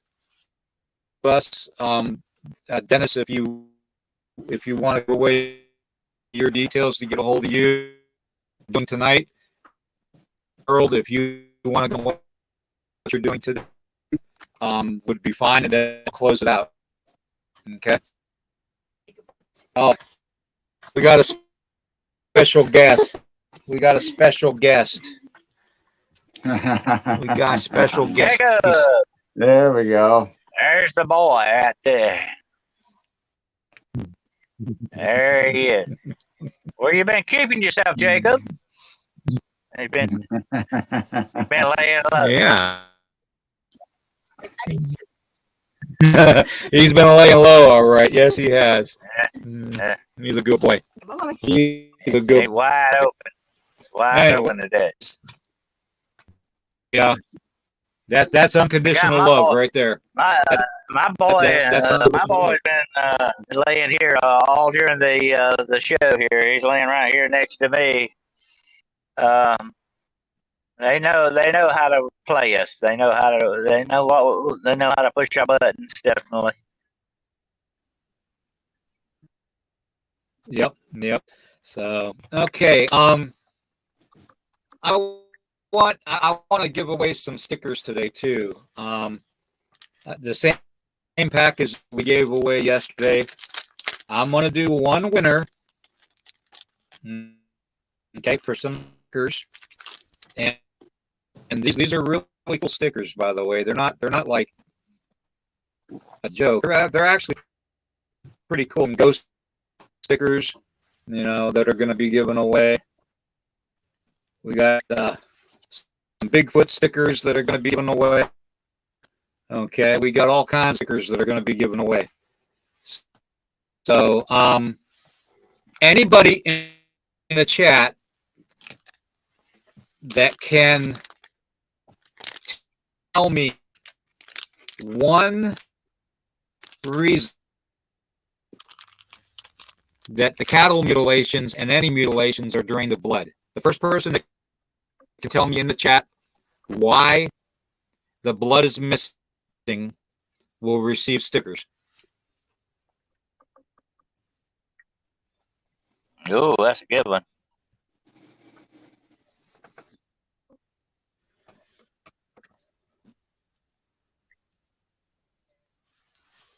Okay, people, the clock's running. Waiting.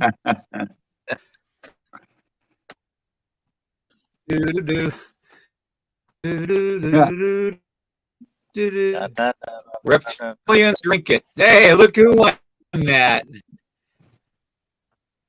Oh my. That Chiro sounds. Oh, awesome. Okay. All right. Chiro, I'll get those stickers off to you, and you do not give them to Gerald. They are your stickers. She took my alien sticker.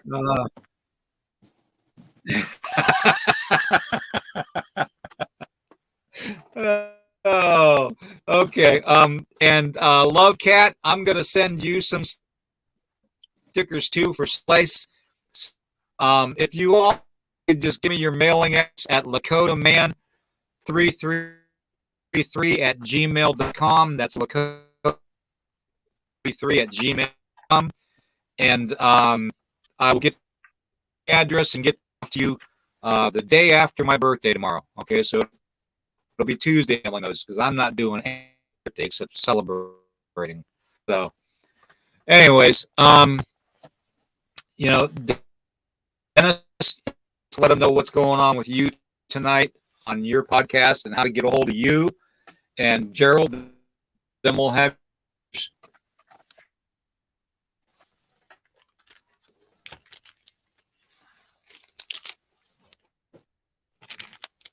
Go ahead, Dennis.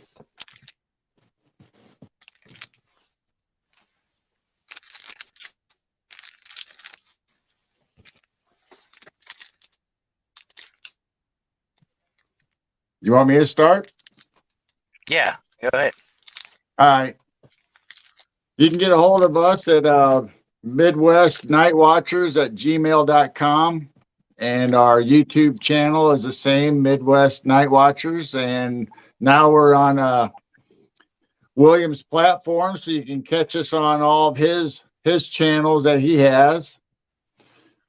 And this afternoon, we're going to have Piercing the Veil, our very first one on William's platform. And we're going to have D.A. Roberts as our special guest, and he's going to talk about his upcoming book, or his new book that he just released. And then we're going to go into the obvious Dogman and Cryptid and who knows what else. And that's going to be at 3 p.m. Central Time.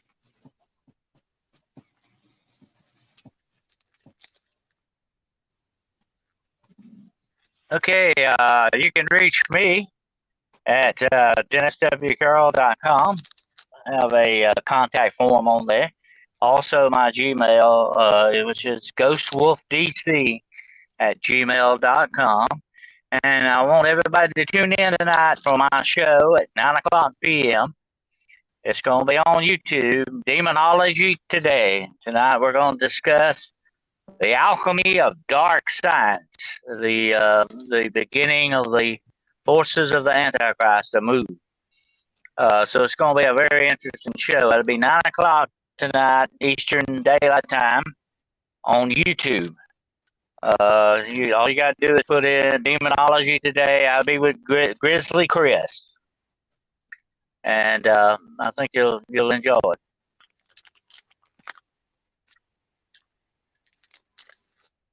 Awesome, guys. Well, show every weekday at evenings at 10 Eastern for Becoming Monsters or Into the Red Rabbit Hole. And this coming week, I believe.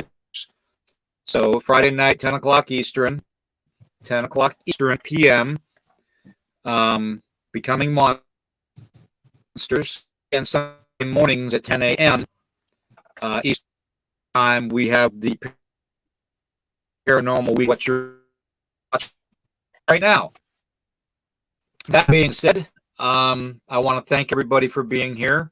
RGO, Joey Z, Scott, Cheerio, Love Cat, Tracy, RC, Karen, Scott, Larry. Remember all the names in the chat very, very hard. But thank you all for being here. Appreciate it. And help by go to site here that I'm go to .com / into the red rabbit hole to basically price from us on Facebook, Instagram, Twitter, Truth Social, and even Rumble, I believe. Now we don't do the full broadcast on Truth Social because they're not set up that way. Maybe in the future when they get their act together, they'll be able to do 2-hour videos and stuff, but they can't right now.